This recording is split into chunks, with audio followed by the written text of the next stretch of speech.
Welcome back to my channel, where elegance meets mystery, and the smallest details reveal the greatest secrets. I am Hercule Poirot, and I believe that every crime, no matter how clever, always leaves behind a trace. With my little grey cells, I observe what others overlook. A misplaced button, a single footprint, a silence that speaks louder than words. Here, we journey together into the shadows of human nature, where deception hides in plain sight, and truth waits patiently to be uncovered.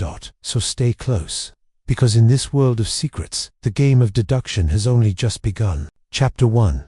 The music box that cried. It was one of those early autumn evenings, when the air was brisk enough to warrant a fire, yet mild enough to leave the tall French windows open to the garden. The lamps in Lady Agatha Weatherby's drawing room gave off a warm amber glow, catching on the cut-glass decanters and gilt-framed portraits, while the faint aroma of jasmine drifted in from the terrace. Her ladyship was hosting one of her more exclusive soirees, intimate gatherings for the kind of guests who enjoyed knowing they had been invited when others had not. I had been invited as well, though only in my capacity as a friend of one of the attendees, a certain Mrs. Constance Hargreaves. She insisted I must see this extraordinary musical contrivance, which Lady Agatha had recently acquired from the Continental 19th-century French music box, crafted in rosewood, with intricate brass inlay and a tiny silver ballerina who turned in a pirouette as the melody played.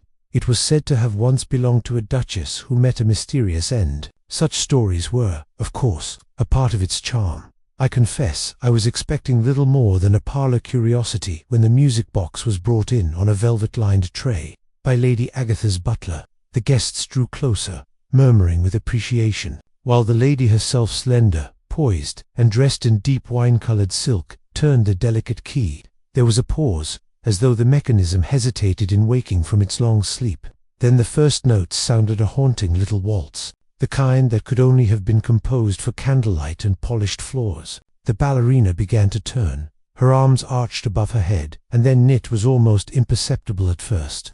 Beneath the lilting melody came another sound, faint, irregular, almost like sobbing. A tiny, stifled cry threaded through the music, as though someone were weeping far away. Several of the ladies glanced at one another, uncertain whether they had imagined it. Lady Agatha gave a brittle laugh, claiming it was a quirk in the cylinder, and winding it again. But the sound came once more, low, pitiful, and very human. It was in that moment the gathering lost its easy charm.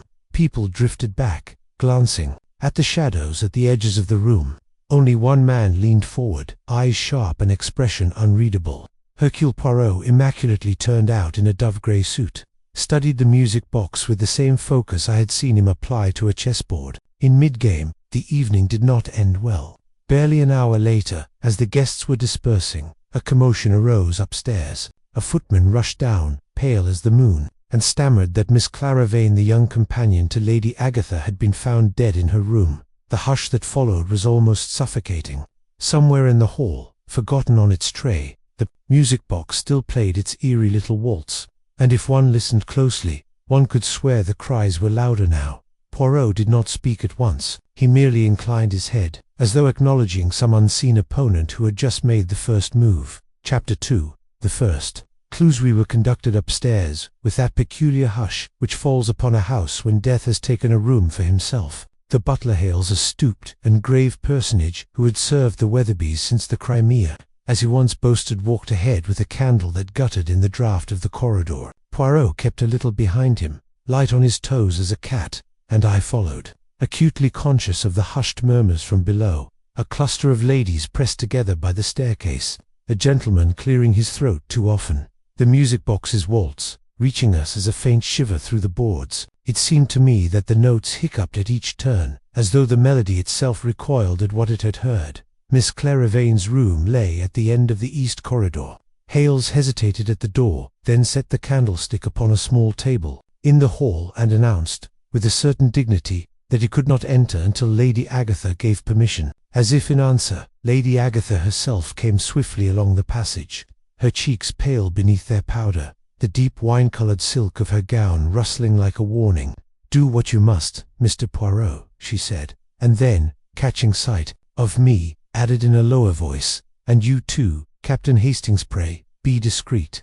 It was not a command I needed to hear twice. Within, the room was elegant and sober, as befitted a lady's companion. A narrow bed stood beneath the window, the coverlet drawn back, the pillow slightly rumpled. There was a writing desk by the hearth, a modest bookcase, a washstand with a towel hung neatly, and a single vase on the mantel that held 3 fading stems of white stock.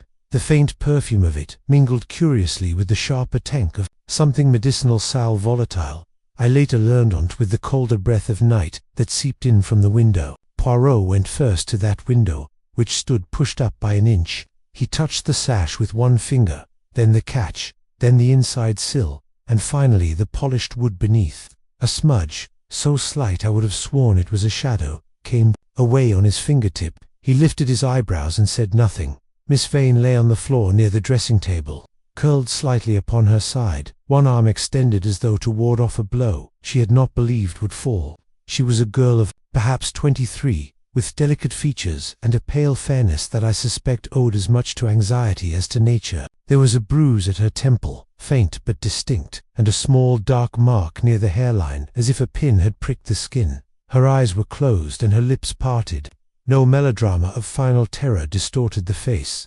She looked, I thought with a sudden pang, merely as though she had fallen asleep while listening for something that never came. Poirot knelt not too close, and regarded her with a grave attentiveness. He did not touch the body, but his gaze travelled in a measured sequence. The hair, the ears, the throat, the fingers, the hem of the nightdress, the floor about her, and beneath the dressing-table's little stool. He bent lower to regard the rug, where the nap was brushed in an irregular scallop, and then to the skirting-board, where a tiny chip of paint had come away. "You see, Hastings," he murmured, "the disorder that announces itself as order. It is instructive. I confess I saw nothing more than a room recently occupied by alarm." Hales returned with the local physician, Dr. Pembroke, a brisk man with a moustache as straight as a measuring rule. He stooped, examined, and presently declared that Miss Vane's death had been almost instantaneous. "A blow likely from the corner of something hard at the temple," he said.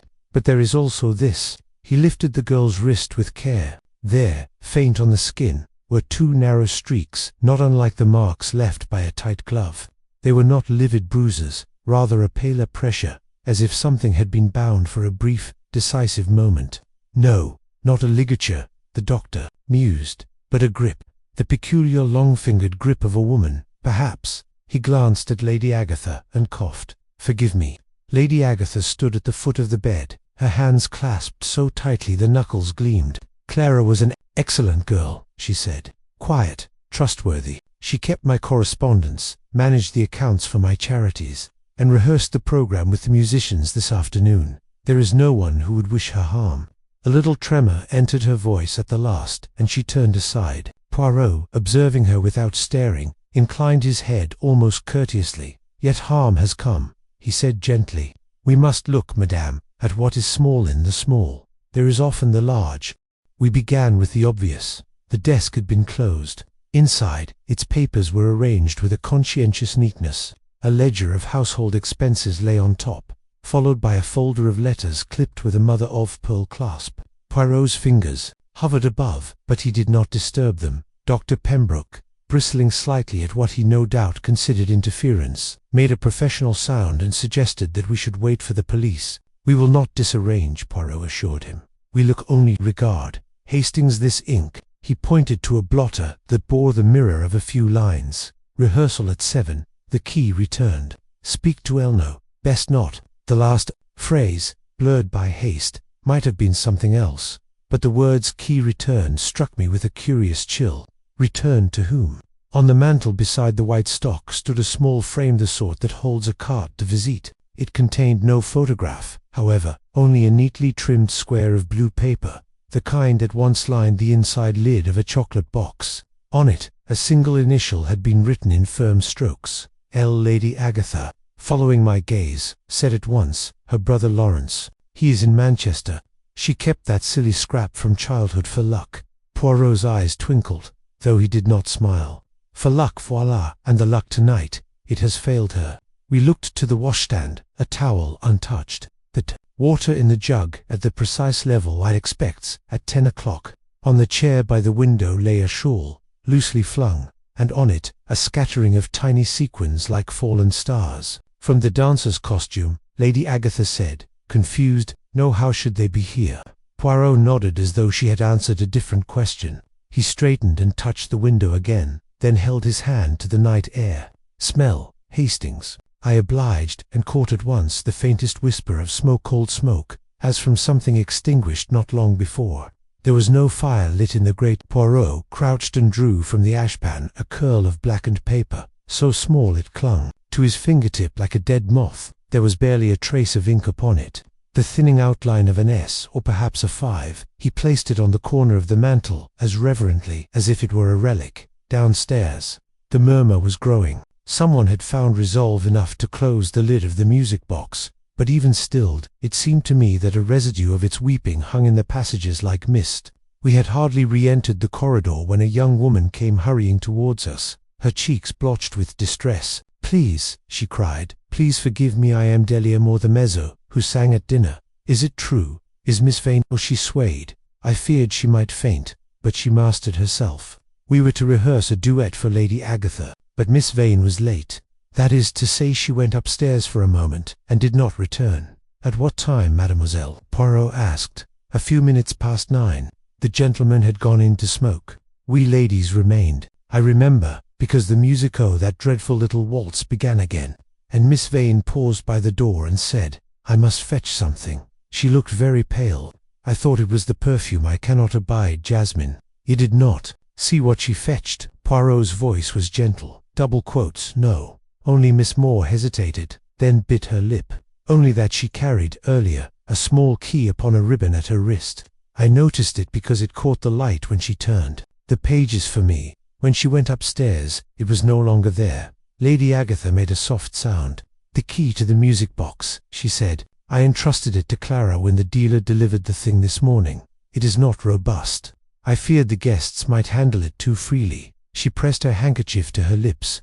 "If the key is lost," Poirot's eyes seemed to grow brighter. "It is not lost," he said. "It is, perhaps, returned. We shall see." He turned to Hales. "Who among the staff had the run of the drawing-room this evening? Except yourself, of course." Hales looked pained at the implication he might consort with Run.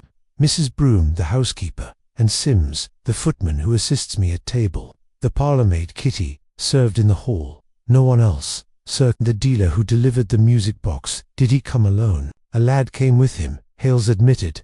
"A rough youth with an eye for the silver, if you take my meaning. But he was here only in the afternoon, under my eye, and gone again by 5. Poirot made a little sign with his hand, as if to pocket that information for later.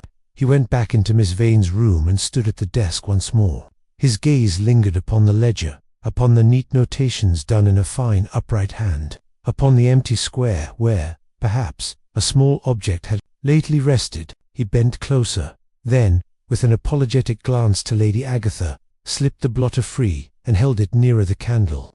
Letters sprang from the mirrored ink, backward yet legible enough. "Program altered. Delia to take second. Mrs. Hargreaves insists." Key returned. The last 2 words were underlined once, lightly. Poirot laid the blotter down and turned, not to Lady Agatha, but to me. "You observe, Hastings, the tiny tyrannies of an evening, a place in a program, the vanity of a patroness, the jealousies that are small until, one night, they are not small." He spread his hands. "And there is something else. The window a little open, the air with the smoke, the ash that is a scrap of paper, the sequins where they should not be, the pressure mark upon the wrist. All these things, they do not tell a story yet, no, but they contradict the story that would be too convenient." "Which story is that?" I asked. "That Miss Vane was the victim of an intruder who stole in by the window voyants, to strike, and to vanish into the garden while we listened to a toy that cries like a child." He shook his head. "Nan, the intruder is too eager a friend to those who are innocent. I prefer a friend who is reluctant." The police arrived, and Inspector Kersey of the county force, a blunt-featured man with honest eyes who greeted Poirot with a mixture of relief and defensiveness. We went through the account once more. Kersey asked shrewd questions about the timing of the discovery, the movements of the guests, the servants' whereabouts. When he had finished, he squared his shoulders and said, We'll have everyone remain on the premises. Lady Agatha, if you please, I'll need your cooperation." Lady Agatha bowed as a queen might to a favoured minister. "You shall have it, Inspector." As we descended to the drawing-room, the guests drew apart like a tide. Mrs. Constance Hargreaves, regal in black and pearls, held court by the mantel, her lips pressed thin. Mr. Felix Arkwright, the violinist engaged for the evening, weathered the moment with a cigarette that burned to his fingers. A retired colonel announced at intervals that he had seen worse in Rawalpindi, and Delia Moore sat very straight, a white line about her mouth. The music box had been closed, but its presence on the table was as palpable as a coiled snake. Poirot went to it and laid his fingertips lightly on the lid, not to open, merely to feel. "Do you think," I whispered, "that the sound, the weeping, was some trick?" He looked sideways at me, amused. "In all music there is a trick, mon ami, the trick of the human heart, which hears what it expects.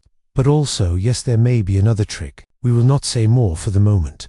Inspector Kersey cleared his throat. "No one is to leave," he announced. "We shall take statements shortly. Mr. Poirot, you'll assist." "But with pleasure," Poirot said. He turned to the company, smiling a small, courteous smile that somehow made everyone stand an inch straighter.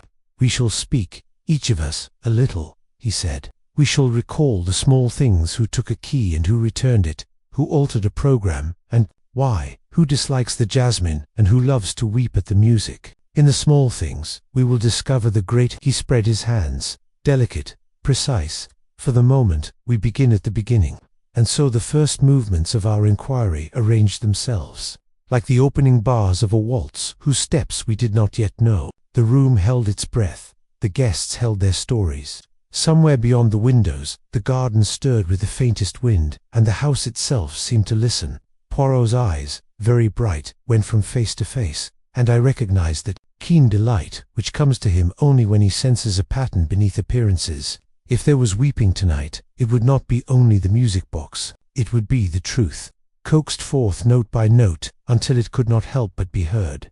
Chapter 3. The Gathering of Suspects. We reconvened in the drawing-room under the benevolent tyranny of the chandelier, whose crystals trembled faintly each time a door opened and admitted another draught of night air. Inspector Kersey planted himself near the hearth with a notebook, and the air of a man who would rather have had a constable at each exit. Poirot, by contrast, drifted with apparent aimlessness, studying not faces but intervals, who stood too close to whom, whose glance slid aside, who placed a glass between themselves and the room, as if it were a shield. Lady Agatha, composed by an act of will, resumed a seat upon a delicate burger, and declared, in a voice that brokered no nonsense, that we should all be sensible and truthful. That pronouncement, in my experience, ensures the immediate birth of several new lies.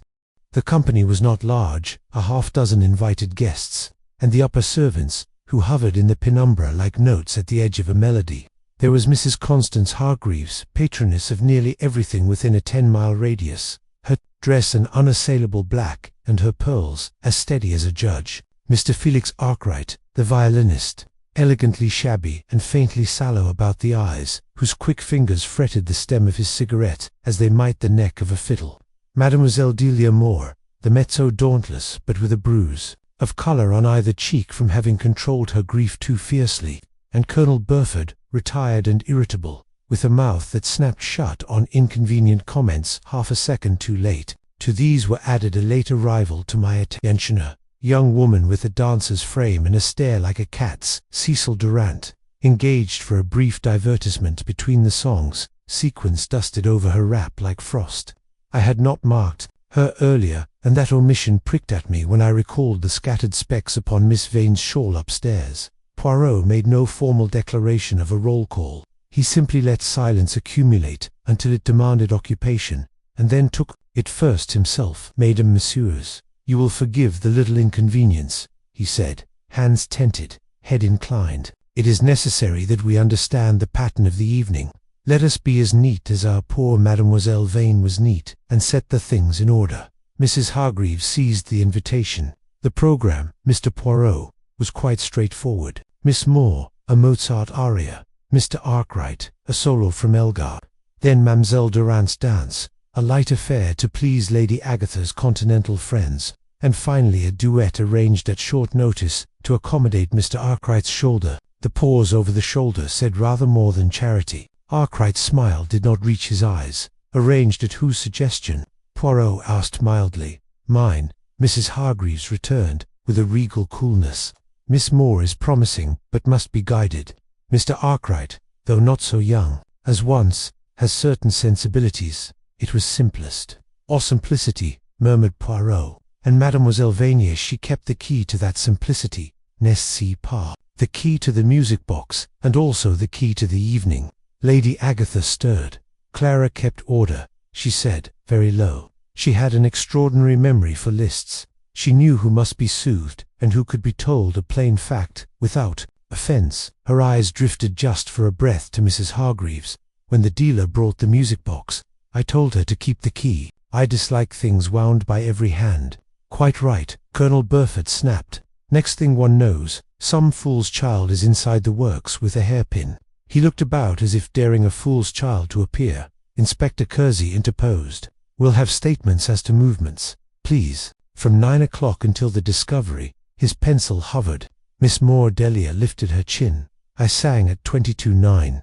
Afterwards, I remained in the drawing-room with Lady Agatha and Mrs. Hargreaves. Mademoiselle Durand danced at 5:29. At 5 past, I saw Miss Vane near the door. She asked to be excused. She said she must fetch something. I did not see her again. She pressed her lips together. We were to rehearse at 30:30. I waited. Then the footman came. During that interval, Poirot asked gently, Did one of you wind the music box again? I did, said Mrs. Hargreaves without apology. Lady Agatha's guests were curious. The mechanism is delicate, yes, but I have turned a key before. It for the first time. Uncertainty touched her tone. It made the oddest undertone, a childlike sound. I closed it at once. Who had the key at that moment? Kersey asked. Mrs. Hargreaves frowned. The key lay upon the tray beneath the box. Naturally, Lady Agatha's fancy had acquired one in the last 10 minutes. Paused midway. Beneath the box, she repeated. But Clara had the key upon a ribbon. She told me she would keep it so until she returned it to me. Then she returned it, Mrs. Hargreaves said, with finality. I do not pick locks, Lady Agatha. A little surprise moved the room, like grass in a sudden breeze. Poirot only nodded. We shall not quarrel with the fact, as you have experienced it, Madame. We shall merely ask when the fact began. Monsieur Arkwright, your movements. Arkwright flicked ash, an elegant little gesture that did not conceal a tremor. I played. I detest playing for food, but there we are. I stepped into the hall to smoke between numbers. Hales supplied me with a match. I returned when Mlle. Durand began. After that, I spoke with Colonel Burford about a subscription series. The violinist's smile sharpened. He did not subscribe. To modern, grunted the Colonel, all slither and moan. Did you approach the music box? Kersey asked. I admired it, Arkwright allowed. From a distance, my experience with mechanisms is limited to tuning pegs. Inspector Poirot's gaze wandered to the sequins on Durand's wrap. Mademoiselle, your dance what music? A piano reduction I carry, Cecil replied in a low, musical voice that flattened its vowels into something theatrical. But the pretty box Lady Agatha wished me to improvise a curtsy to it, as if the little dancer inside wished me. Bonsoir. I did so. Her smile was small, professional, and unfrightened. I brushed the table. Perhaps I did not open it. Your costume sheds a little, Poirot observed, lightly as thistledown. Sequins have their own will, she said, and her eyes slid not to Poirot but to Delia Moore, quick as a pinprick. They go where they are wanted. Delia's hand, resting in her lap, closed to a fist and unclenched again. From the servants came a drift of testimonies suggestive less of crime than of domestic life. Mrs. Broom, the housekeeper, did not like the foreign object in the drawing-room. They bring bugs, those old things, with their velvet and their damp, and kept the maid Kitty to the periphery, lest she dusted to death. Sims, the footman, was a wire of a youth whose eyes gave away a great appetite for gossip and a lesser appetite for truth. He admitted to carrying the tray with the box, to setting it where Lady Agatha directed, and to remaining within call. Hales, the butler, owned to producing matches for Mr. Arkwright and sherry for Colonel Burford, and to having stood by the door during the dancer's turn, in case some guest took libertine advantage of the furniture. Your matches, Hales, said Poirot almost idly. Are they wax, or the other kind that make the little smoke?"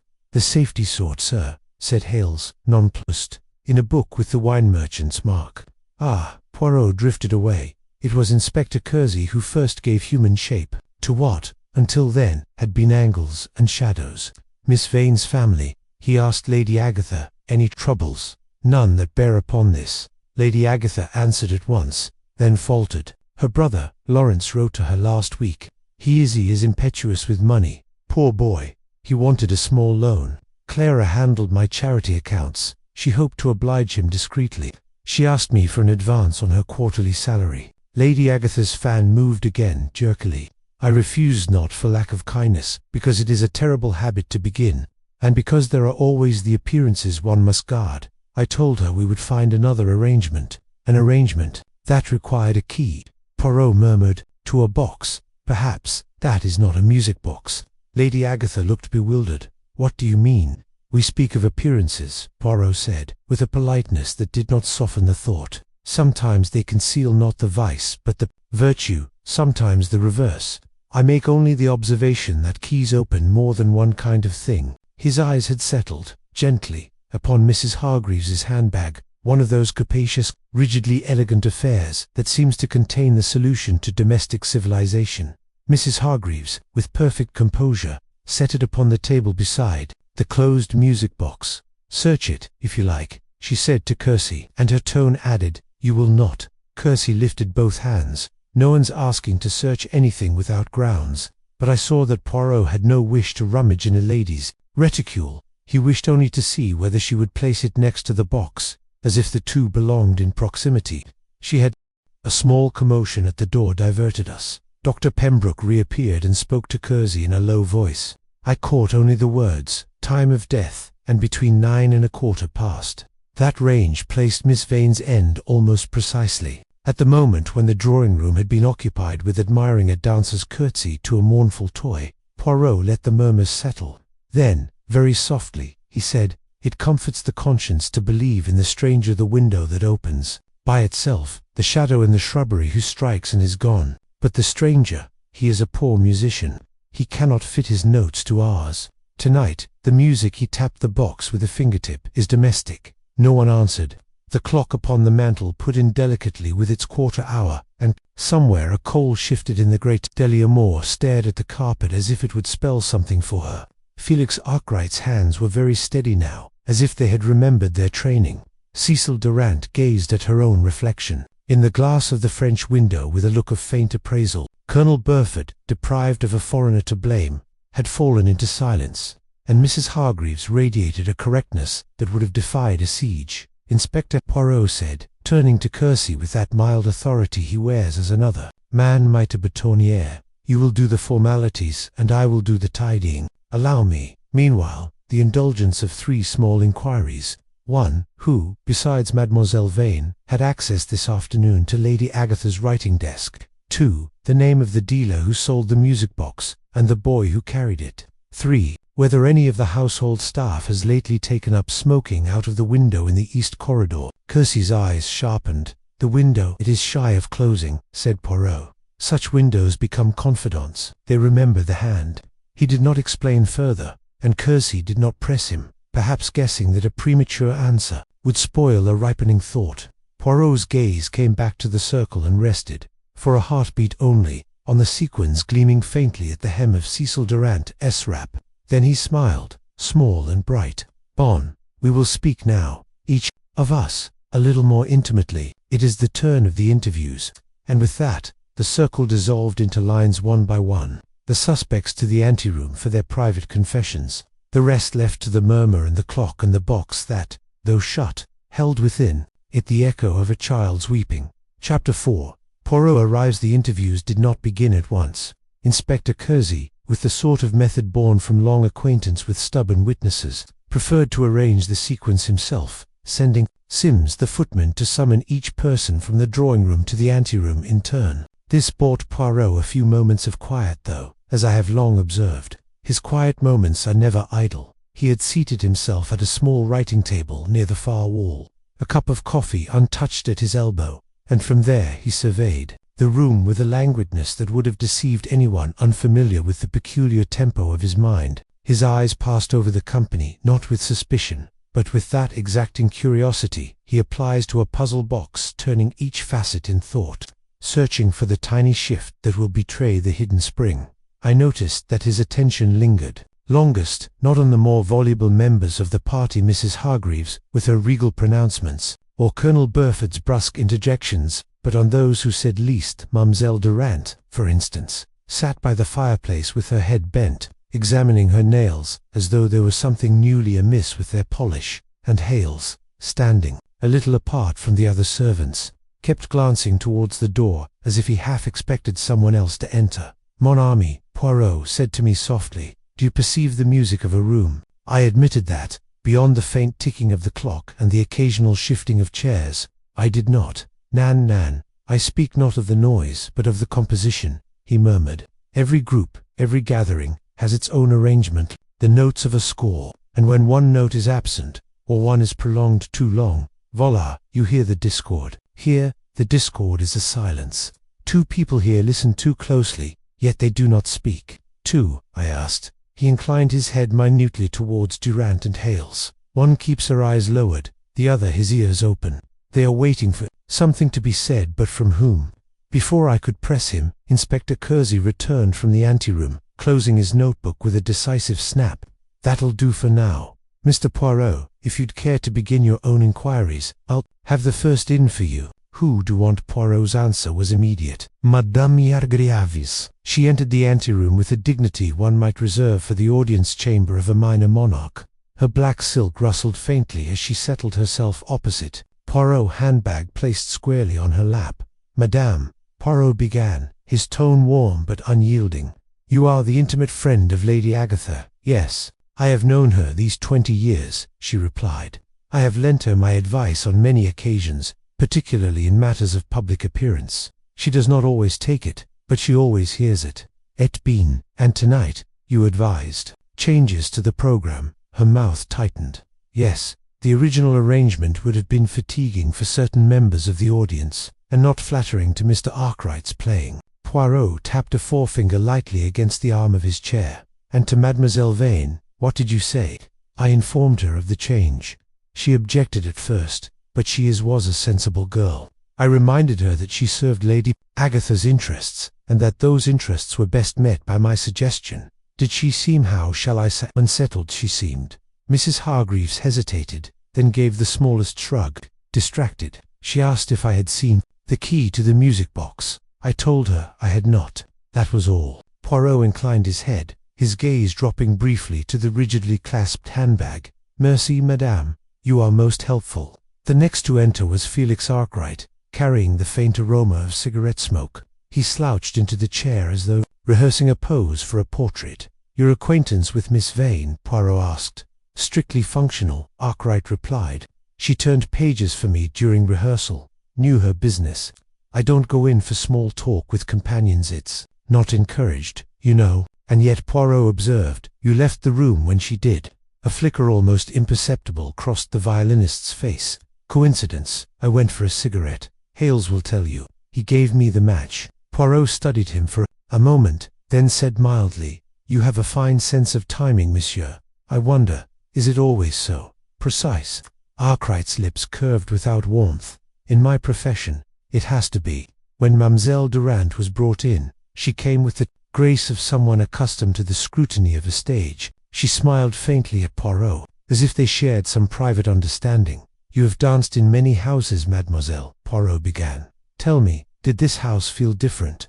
She tilted her head. "Every house has its secrets, monsieur. This one had the air of a place waiting for something unpleasant." The girl, Miss Vane, she had eyes that kept glancing towards the shadows.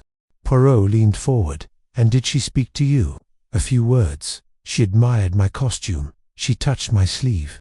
Durand's mouth curved. "Perhaps that is how the sequins found their way onto her shawl." "And you, did you touch the music box?" "Only the table. When I curtsied, Lady Agatha wanted a pretty picture. But the music, it is wrong, monsieur. Not the melody, but what hides inside it." When Durand had gone, Poirot remained still for a long moment. Then, almost to himself, he murmured, It is curious how they speak of the box as though it were alive. A toy should not have such personality. Hales came next, his hands clasped behind his back. He answered each of Poirot's questions with respectful brevity. He had not seen the key after Miss Vane took it. He had lit a match for Mr. Arkwright. Yes, he had gone upstairs briefly to fetch a decanter from the small service pantry near the east corridor. No, he had not looked into Miss Vane's room. And yet you noticed something, Poirot said. Hales blinked. Sir, when a man glances at a door as if expecting it to open, he has seen or heard something he cannot place. What was it? The butler's voice was even. A sound, sir, soft like a child's laugh, but it was cut short, and I thought I'd imagined it. Ah, Poirot said softly. You and the music box Hales, you hear the same ghost. When the last of the interviews concluded, Poirot stood, adjusting the crease of his cuff. His eyes swept the empty anteroom as though it contained the entire outline of the crime. Hastings, he said, there is a saying, when one note in the music is false, the whole composition trembles. Tonight, the music trembles. The key has changed hands too often. The program has been altered for reasons not wholly artistic. And a young woman lies dead with sequins where they should not be. And the weeping in the music, I asked. Poirot's gaze was unreadable. Mon ami, sometimes it is the music that weeps, and sometimes it is the listener. We must learn which it is before the next note is played. He opened the door back to the drawing room, his entrance smooth and deliberate, like a conductor returning to the podium. And in that moment, the hum of conversation faltered. Whatever the inspector might conclude, it was clear to all that the true performance, the one that would decide guilt or innocence, was now in Poirot's hands. Chapter 5. Initial interviews. Inspector Kersey had the practical habit of dividing a problem in two portions a man might carry without spilling. He posted a constable at the door, set Mrs. Broom to marshal tea for those who could profit by it, and declared that private statements would proceed in the library. Poirot acquiesced, though he kept the anteroom for his own purposes, a little salon of psychology, as he murmured to Misso that each person, after the official recital of times and movements, should pass beneath his smaller, sharper lamp. Delia Moore came first. Her poise recovered, but her lashes spiked from one hurried encounter with a handkerchief. Poirot did not begin with Miss Vane, as most would have done. He began with music. You are a mezzo-soprano, he said, a voice that knows about text. What did the room say this evening? Not the people, the room. Delia's brows drew together.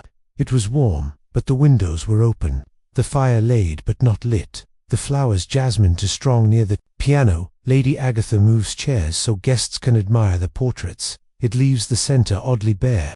It felt like a stage with a missing prop. T.R.'s been. He nodded, pleased. And the prop was it, the music box. Perhaps, when it was not present, or something else. The box was there, she said, and everyone noticed it. But Miss Vane Clarashi noticed something no one else did. During rehearsal she lost her place turning pages. She never loses her place. What distracted her?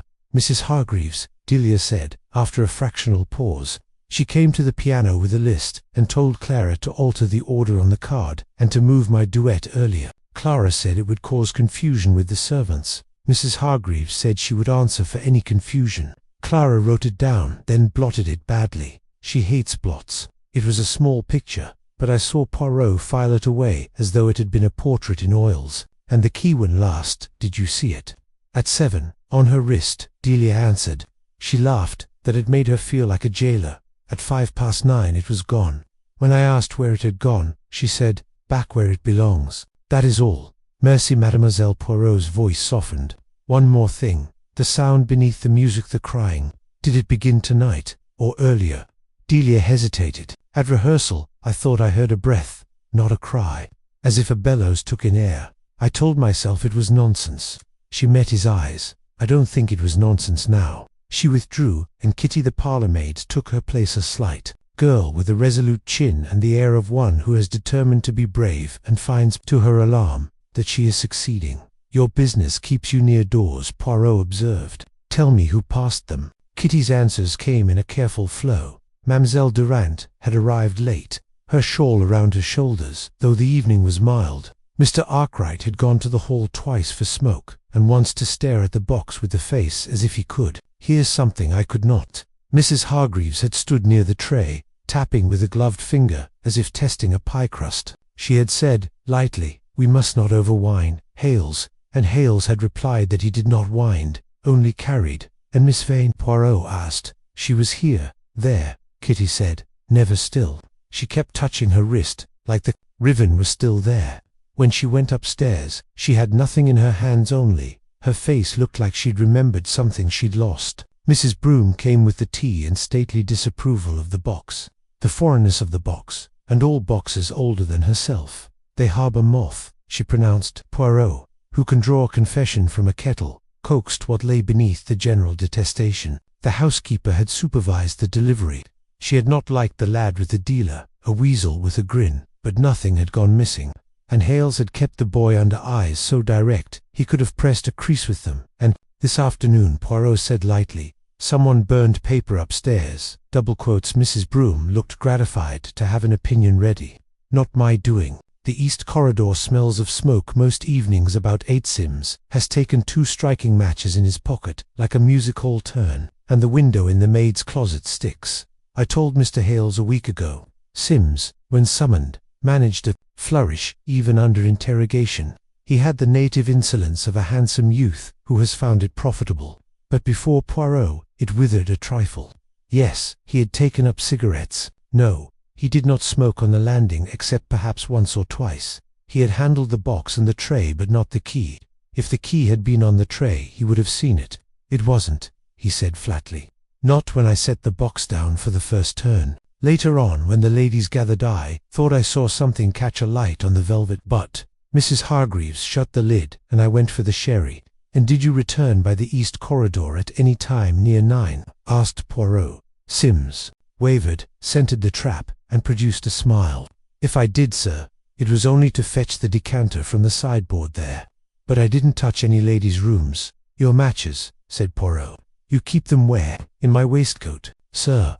Poirot's eyes slid to the slight scorch at the waistcoat's edge, then away, as if noting a cloud. Hales entered with the air of one willing to submit to indignity because the order requires it. He brought with him a small book, flat, cream, embossed with a wine merchant's stamp, and laid it before our matches, he said. If there is mischief done with them, the fault is mine. Your fault, returned Poirot, is to run a house so smooth that mischief assumes it must make its own oil. He turned the book in his fingers. Hales, after the dancer's number, you were at the door. Whom did you admit? Hales considered. Dr. Pembroke, returning from his bag in the hall, Mr. Arkwright from the smoke, and the Colonel, who forgot his spectacles and went upstairs. The Colonel went upstairs, I exclaimed. So he said, Hales replied, without inflection. He came down again directly. Colonel Burford clanked in at the next call like a sabre. He took offence at the implication that a gentleman could not retrieve his own spectacles without creating a scandal. I left them on the washstand in the small WC by the east landing, he said, and I won't have some whippersnapper suggest otherwise.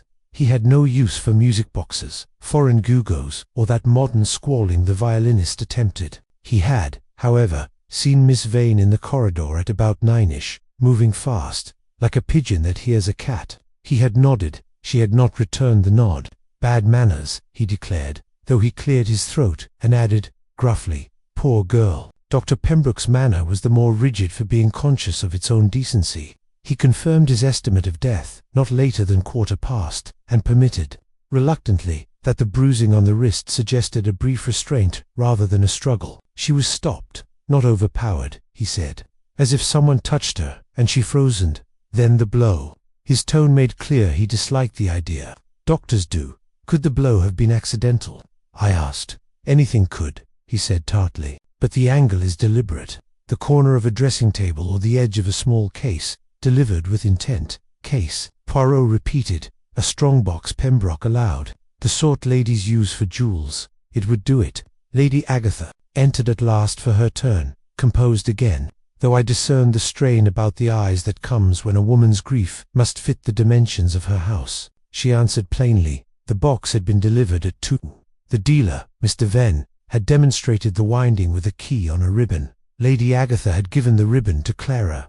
The key, she had been told, must always be withdrawn and never left in the stem. A child could damage the spring. Venn had warned, which made Lady Agatha think of Rawalpindi and the Colonel, though she did not say so. She had not seen the key again, until here she faltered, until Mrs. Hargreaves wound the thing after dinner. She had assumed Clara had returned it. She would not have done so without telling me, and lest I had given her some other task and she could not find me. And had you? Poirot asked, very gently. Lady Agatha's fingers tightened on the fan. Yes, I asked her to bring me my silver casket, the small one with letters. It is usually in my desk, locked.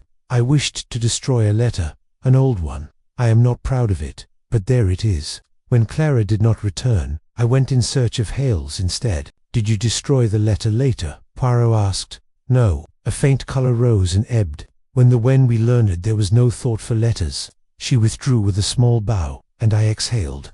Poirot tapped the edge of the matchbook against his palm. Small, even strokes, like a metronome. Do you see, Hastings? He said at last. A house is a score. One hears the theme as we heard tonight, the little waltz, and then beneath it, the counterpoint. The overt melody says, a stranger came. The inner voice says, we arranged it ourselves. Here are the notes. A key that is returned, yet no one returns it. A program altered, and an inkblot despised by a neat girl.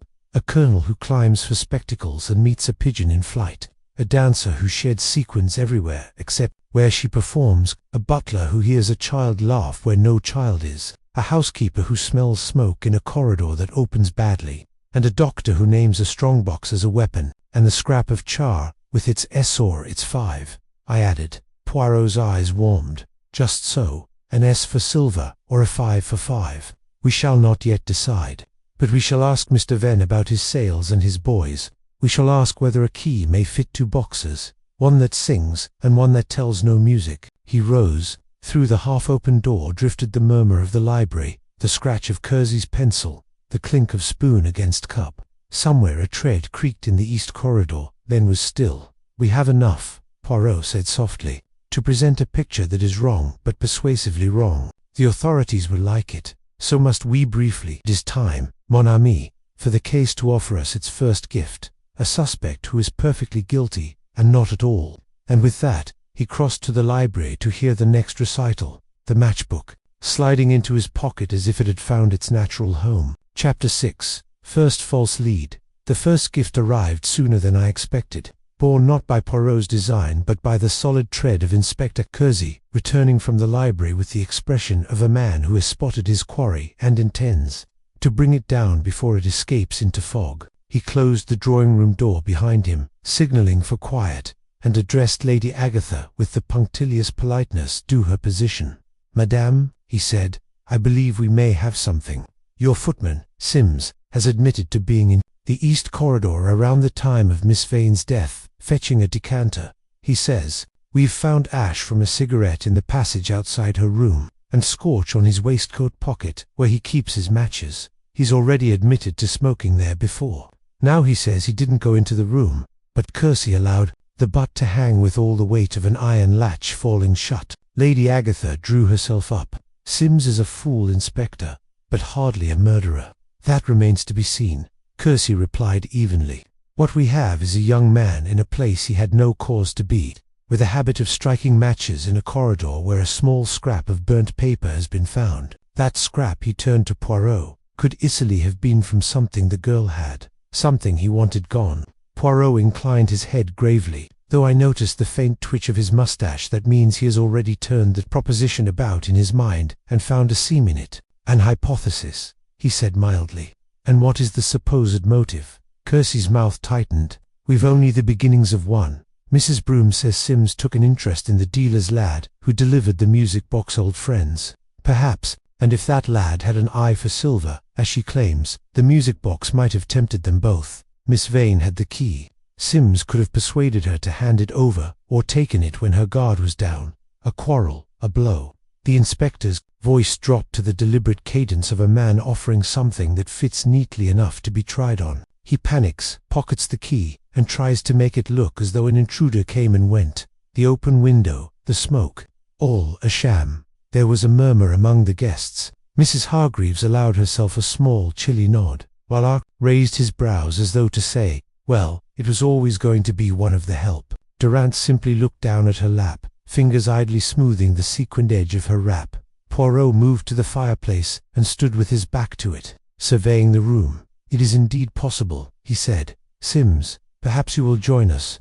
The footman was brought in by the constable, his dark hair ruffled as though from nervous fingers, and an unconvincing air of nonchalance about him. "I told the inspector I went up for the decanter. I had a cigarette. Yes, that's all." "And the burnt paper?" Poirot asked gently. "I never saw it." "Why would I burn paper?" Sims gave a short laugh that wavered on the edge of defiance. "What would I have to hide?" Poirot's head tilted. "A key, perhaps, or the ribbon from which it hung." The young man's flush deepened. "If I'd taken the key, I wouldn't have given it back. That box would fetch a bit, I reckon. Why would I kill her for it? Could have lifted it from her at any time if I wanted." Christie pounced on that. "So you admit you thought about taking it?" "I said could, not did." Sims shot back. His glance flickered, involuntarily, towards Hales, who had taken up a discreet position by the door. Poirot caught the glance and tucked it away. "Monsieur Sims, the corridor, did you see anyone else there?" "No.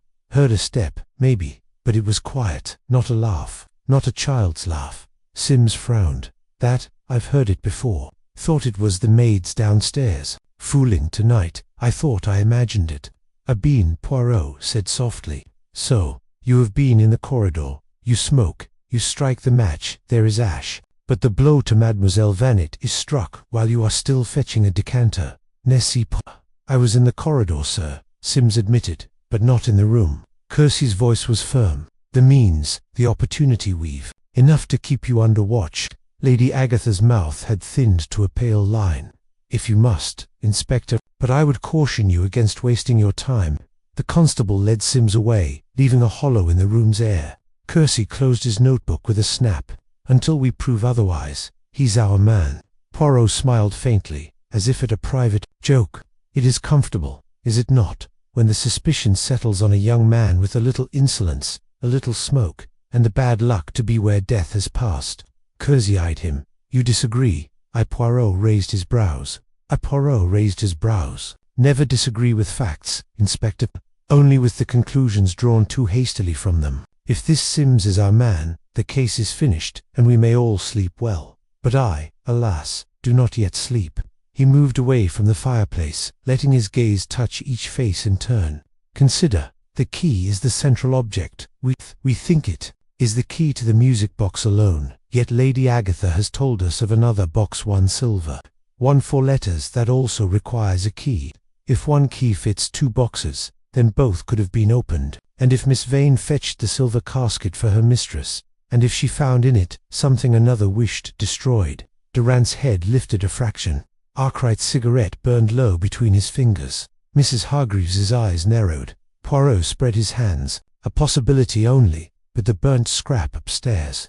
Perhaps it came from that casket, not from the pockets of a footman. And perhaps the quarrel was not over theft, but over silence, whether to keep it or break it." Christie looked unconvinced, but did not argue. "I'll hold Sims regardless. We can follow the other line in parallel." Poirot said. "Parallel lines, they meet, in geometry, only at infinity. Let us see whether they will cross sooner in this house." He strolled to the small table where the music box rested. For a moment he regarded the polished lid, his fingertips barely grazing the brass inlay. "It is closed," he murmured, "and so the weeping is silent. But I think, Hastings, we may have another sound before the night is done, an attempt to erase what cannot be erased. When it comes, we must be listening." With that, he turned back to the room, immaculate as ever, yet with the look in his eye of a man who has placed a stone on the board, not to win the current move, but to shape the whole game to come. Chapter 7. The psychological game night altered the house in those small ways that tell on the nerves. The lacquered doors drank the light. The mirrors collected dim versions of ourselves and held them at a remove. The corridor clocks, deprived of chatter, remembered how loudly they could speak. Inspector Christie had his constable plant Sims in a morning room under watch, and there was a sense pleasant to some, I dare say, that the beast had been caged. Poirot did not share the comfort. He became, if anything, lighter, his steps quieter, his gestures more delicate, as if the room were a violin and he meant to draw from it not power but resonance. "Hastings," he said, We play now, a movement very soft. The piano, one listens for the breath between notes. He began with a rearrangement, as simple as shifting chairs. He asked Hales to remove the music box's tray to a side table beneath the sconce. He placed a blank card upon the velvet, and beside it, the matchbook Hales had provided. Then he invited the principal guests to sit where they had not sat before.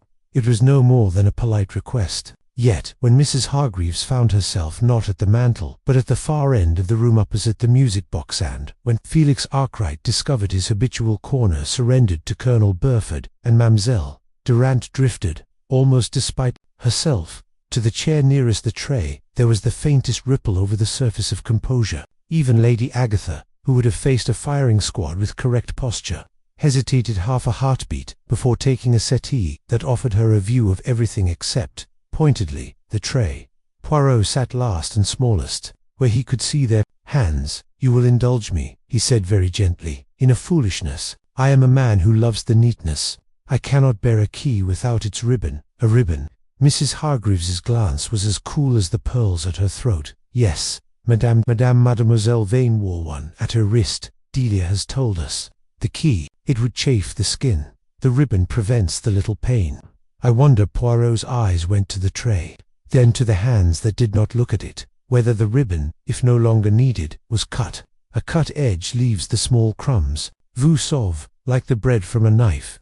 No one moved. Only Durand's fingers, resting on the chair arm, smoothed an invisible crease. Poirot rose with the air of a host who will not allow his guests the trouble. He went to the tray, took up the blank card, and with a forefinger traced, slowly, a line along the velvet, as if gauging where a ribbon might have lain. The card picked up a few faint grains dust, nothing more. He frowned at them as at an impoliteness, then flicked them away. "Inspector," he said without looking up, "you have not told me which of your men searched the small writing desk in Lady Agatha's boudoir." Kersey started. "No one searched anything upstairs save the victim's room." "Bon, then we may be easy. I had feared the little smear of graphite I observed on the inner rim of the keyhole would tell tales out of school."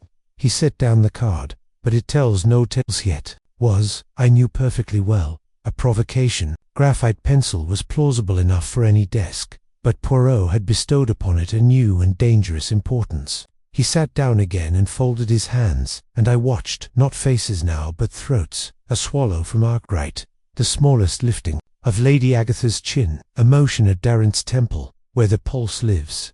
"Graphite," Mrs. Hargreaves said. "For the room's sake, what could that signify?"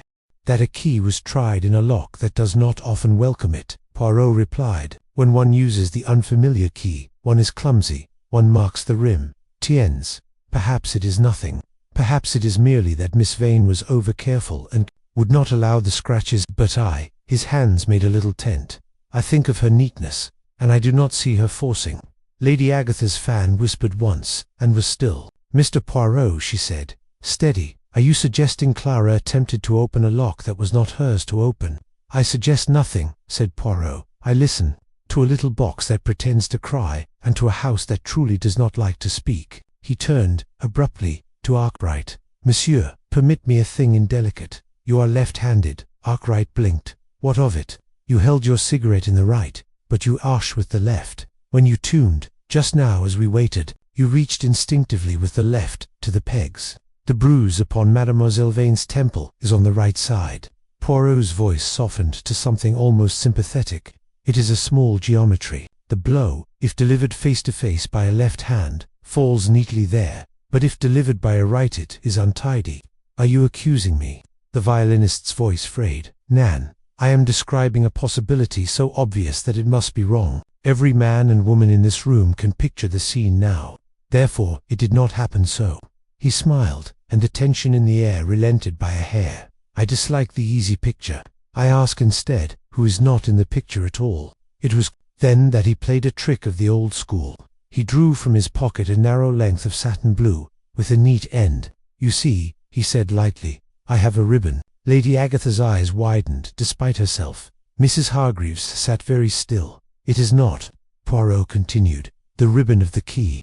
It is the ribbon from Lady Agatha's silver casket of letters. She will forgive me, I borrowed it, under the eyes of Hales, who is a severe guardian." I did not read what the casket contained. He tied the ribbon about his own wrist, childlike, and held up the bow. Observe the convenience. One does not drop the key. One returns it with a flourish. It is the ribbon that interests me. Such a ribbon, when wetted and drawn swiftly, leaves upon the hand a coolness, and upon the polished wood a delicate smear that the cloth cannot entirely remove. He let the silence grow again, then nodded to Hales. A trifle of warm water, if you please. Hales brought it, impassive, and Poirot dipped the satin, wrung it, and passed it once along the inner lip of the tray where the box had rested. He lifted it to the light. A faint shading, not quite grey, had taken to the weave. Bergamot, he said softly, and held the ribbon towards me. It did smell faintly of something citrus, but also of metal. A lady's glove freshened, and brass. The scent of a key freshly handled. Someone, very lately, returned a key to its place here. Returned, do you hear the word that repeats? Even as Mademoiselle Vane said she had done. Durant's breath caught audibly. She recovered it with a smile that showed a single dimple. We all stood near the table at one point or another. Lady Agatha's guests are not statues in a museum. Statues are safer, Colonel Burford muttered. Poirot inclined his head. Yes, we all stood near, yet some of us stood nearer to the idea. He turned to Mrs. Hargreaves. Madame, you are a great arranger. You arrange programs, chairs, lives. You arrange tonight that Mademoiselle Moore should take the second part, and not the first. Pourquoi? Because the second part is the harder, that is what you tell yourself. But also because in the duet, the second must watch, must follow. It is a position of apparent honor that is really control. Her color did not change. Music requires order. Maze, oui, and power loves to hide in the word order. Poirot's tone was silken. You stood by the tray and you said, we must not overwind. Hales, you speak as the owner speaks, yet the owner did not speak so. I have managed affairs when Lady Agatha was indisposed. Mrs. Hargreaves returned, as if correcting a child. My caution was only prudence. Perhaps Poirot let her answer lie like a coin on the table. He swung, without warning, to Delia Moore, whose eyes had never left the ribbon in his hand. Mademoiselle, there is a little vanity among singers. You wished the first part. You did not receive it. That is a small sting. Delia lifted her chin. It is also a small motive. To kill. No. Poirot's smile held kindness. To burn a card, perhaps, to alter a list. But you are not a burner. You blot. He glanced at the blotter upstairs as if it lay before us. Your nature is to make a mistake and make it neat. A flush rose and fled in Delia's cheeks, the first frank emotion among the careful faces. What did Clara fetch? She asked, almost under her breath. A letter, I think. Poirot answered. A letter that someone wished very much to live, and another wished very much to die. Between those wishes, the ribbon snapped. He stood, ribbon still looped like a child's trophy upon his wrist, and crossed to the French windows. With a swift motion, he unlatched one, and let an inch of night enter. The house breathed not, the jasmine now, but the colder scent of lawn. Somewhere, very faint, a fox barked. You hear? He said, without turning. Even the garden wishes to come inside. But the house keeps its secrets at the sill. Mademoiselle Vane opened a window in the wrong place. Someone closed it. He closed it now with a click that seemed louder than its size. I must ask you all for a little more patience. There is still a piece that will not place itself. I think it is very small and very silly. When I find it, I shall be absurdly pleased. He resumed his seat, untying the ribbon, and let it fall not back upon the tray but into his pocket. I could almost hear the thought, if a ribbon could provoke, a ribbon could protect. He turned to Inspector Kersey. Hold your sims, he said, if it calms the house, but make ready also for a visitor. I have sent Hales with a note for Mr. Venn, the dealer, and for the boy who came with him. When they arrive, we shall have a little scene. A scene, Kersey said warily. A tableau, said Poirot with a gleam. We will let the little music play a Gounod. Yes, Lady Agatha. For a moment only, and we will see whose eyes cannot bear the sound. There is a place in every soul where the child lives still. The one who did this, his voice thinned to a thread. They have forgotten how to endure that child's cry. He glanced, in that instant, not at the obvious suspects, but at one whom I had thought only peripheral. The movement was so slight I might have missed it had I not been tuned, by him, to the breath between notes. That person's hand, so steady all evening, merely grazed their own wrist, as if confirming the absence of a ribbon that should have been there. Poirot saw. He said nothing. The piece had shifted, not fallen. The game would go on. Chapter 8. A secondary mystery. The note to Mr. Venn had gone out with Hales into the crisp night air. But before his return, the house conspired to offer Poirot a complication. It began, as such things do, not with a shout, but with a rustle. Mrs. Broom came into the drawing-room in her large, unhurried way, carrying a folded sheet of paper in the tips of her fingers, as though it might soil her. "Beg pardon, my lady," she said to Lady Agatha, "but this was found by Kitty on the back stairs, near the servants' door. I thought you'd best see it before anyone else did."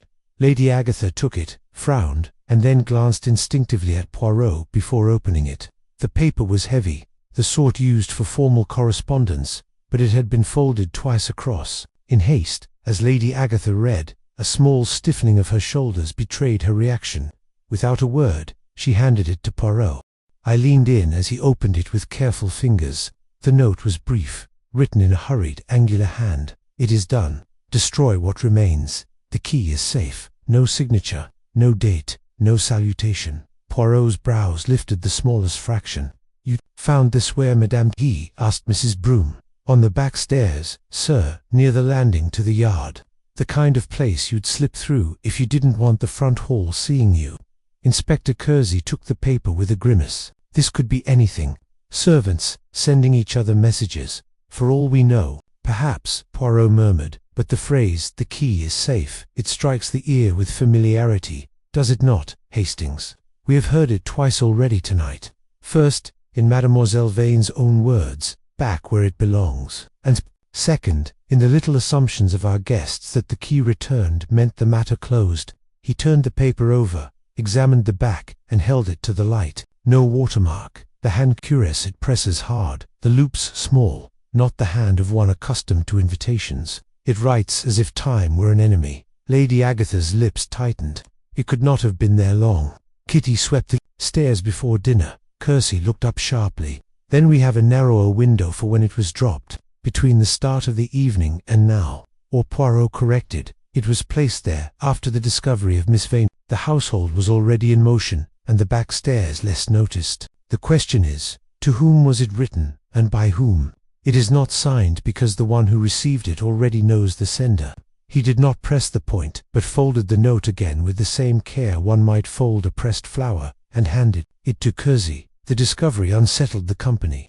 I noticed Durant's gaze drift more than once to the table where the music box sat silent. Arkwright smoked half a cigarette, without once lifting it to his lips.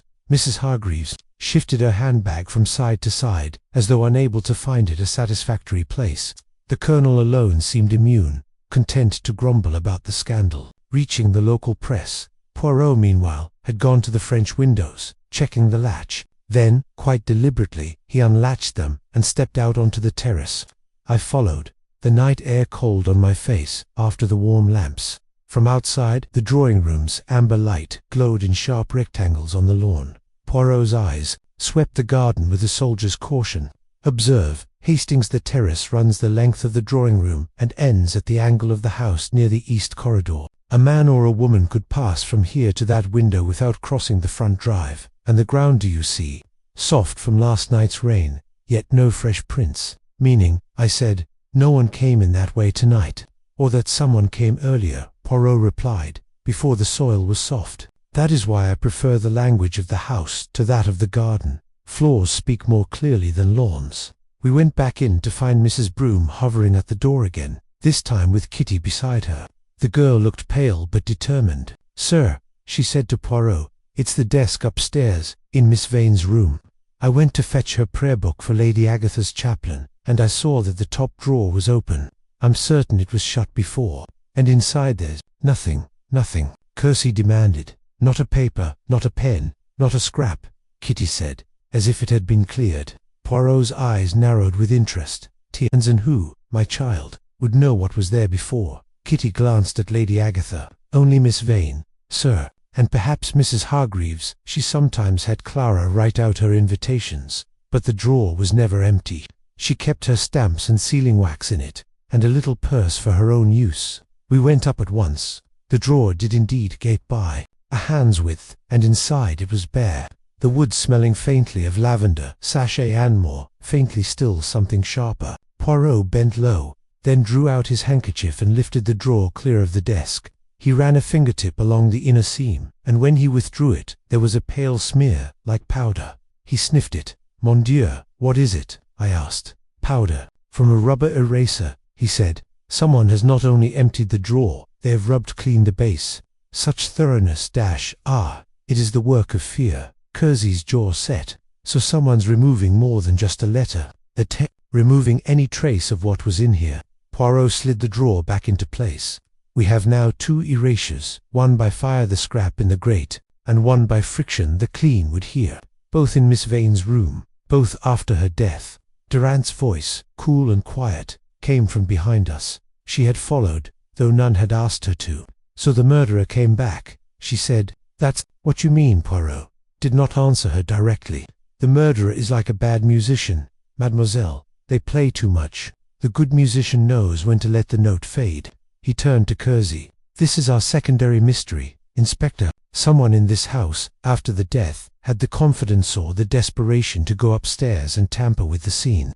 They risked much for what they removed. We must know what it was." Kersey frowned. "We don't even know where to start." "We start," Poirot said, "with who had the opportunity in the confusion while Sims was being placed under watch, while the guests gathered here, while the servants moved in and out, who slipped away.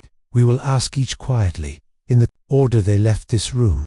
On our way down, Poirot paused at the landing window, overlooking the back stairs. The yard below lay empty, the shadows deep along the wall. "Hastings," he said, "the note Mrs. Broom found, if it was meant to be collected, why is it still there? Either it was dropped too soon, or it was placed to be found." He returned to the drawing-room with that look he gets when he is certain the game has widened. "We have a new piece on the board, Mies Amos," he announced. "The erasure in the drawer, and the note on the stairs, one to hide, one to show. Perhaps they are in league, perhaps they are enemies, but I tell you this, they are not the same hand." "And the boy from the dealer?" Lady Agatha asked, her voice tight. "Ah," Poirot said, "he and Mr. Venn will come, and when they do, we shall see whether our music box, if made to weep once more, will draw from them the truth, or from another here, who fears what they might say." He let that hang, and I saw more than one pair of eyes drop to the carpet. The box itself remained still, its silver ballerina hidden beneath the close-lid, yet somehow it dominated the room, as if all our questions were wound up inside it, waiting for the key that was safe to release them. Chapter 9. Hidden Connections. Hales returned with the decorous gait of a man who never brings news, only arrangements. Yet in his hands lay the Weatherby Charity Whodunit, calf-bound clasp intact, which he presented to Lady Agatha with a bow, and then, at her nod, placed before Poirot. The room's murmurs dwindled. There is nothing so alarming to a well-bred company as the presence of a book that remembers more precisely than people do. Poirot did not pounce. He smoothed the leather, opened to the marked silk, and let the first page breathe.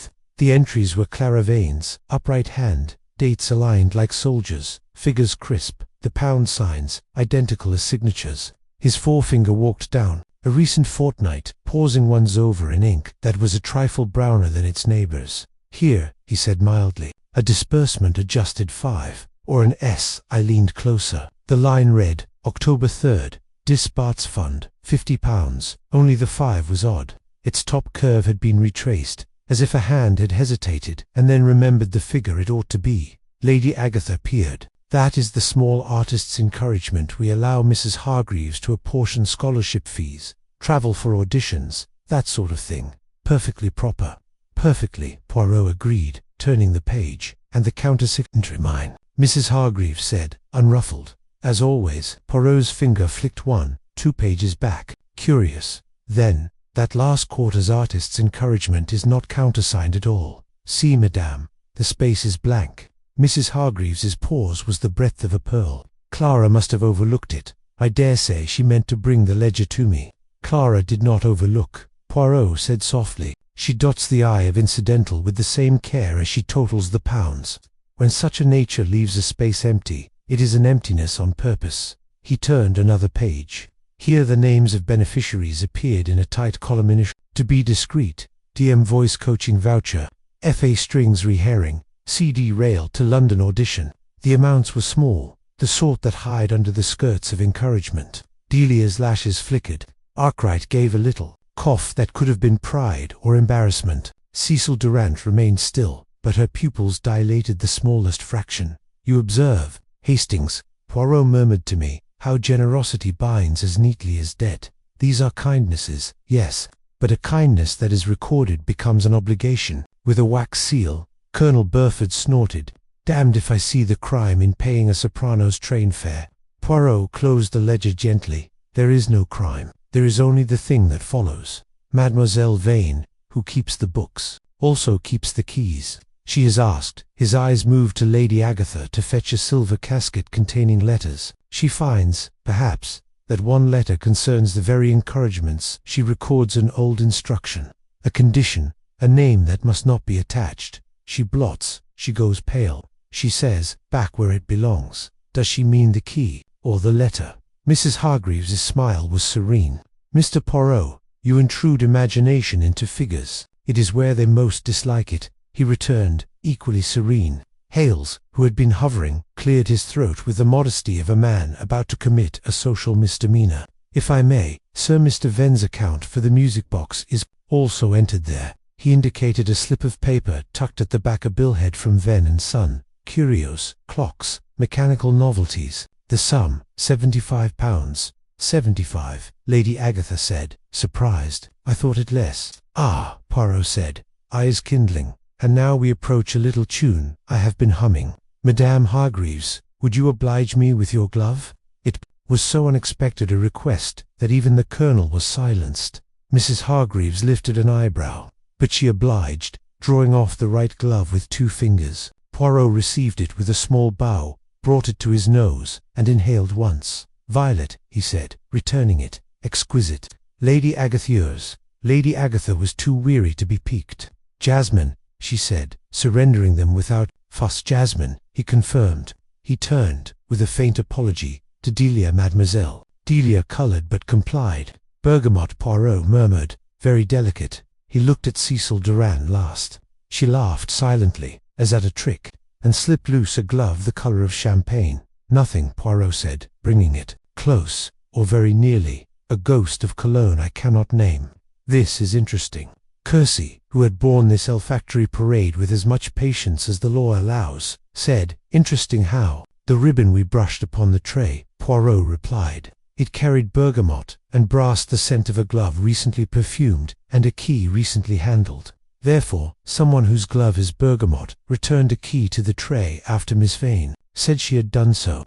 But only one among us smells of bergamot tonight. He inclined his head to Delia. Delia held his gaze. I touched the tray while we all stood there. She said, lo, when Mrs. Hargreaves closed the box the first time, if my glove marked the velvet, it proves only that I was near. It proves nothing, Poirot agreed amiably. It suggests much. Suggestion is the enemy of the truth, until one finds the little fact that makes it kneel. He sat again and tapped the ledger, not at the figures, but at the column of initials. CD, he read aloud. Mademoiselle Durand, you travelled to London for an audition last month at the encouragement of the fund. With whom did you stay there? Durand's smile sharpened. With an aunt, she said.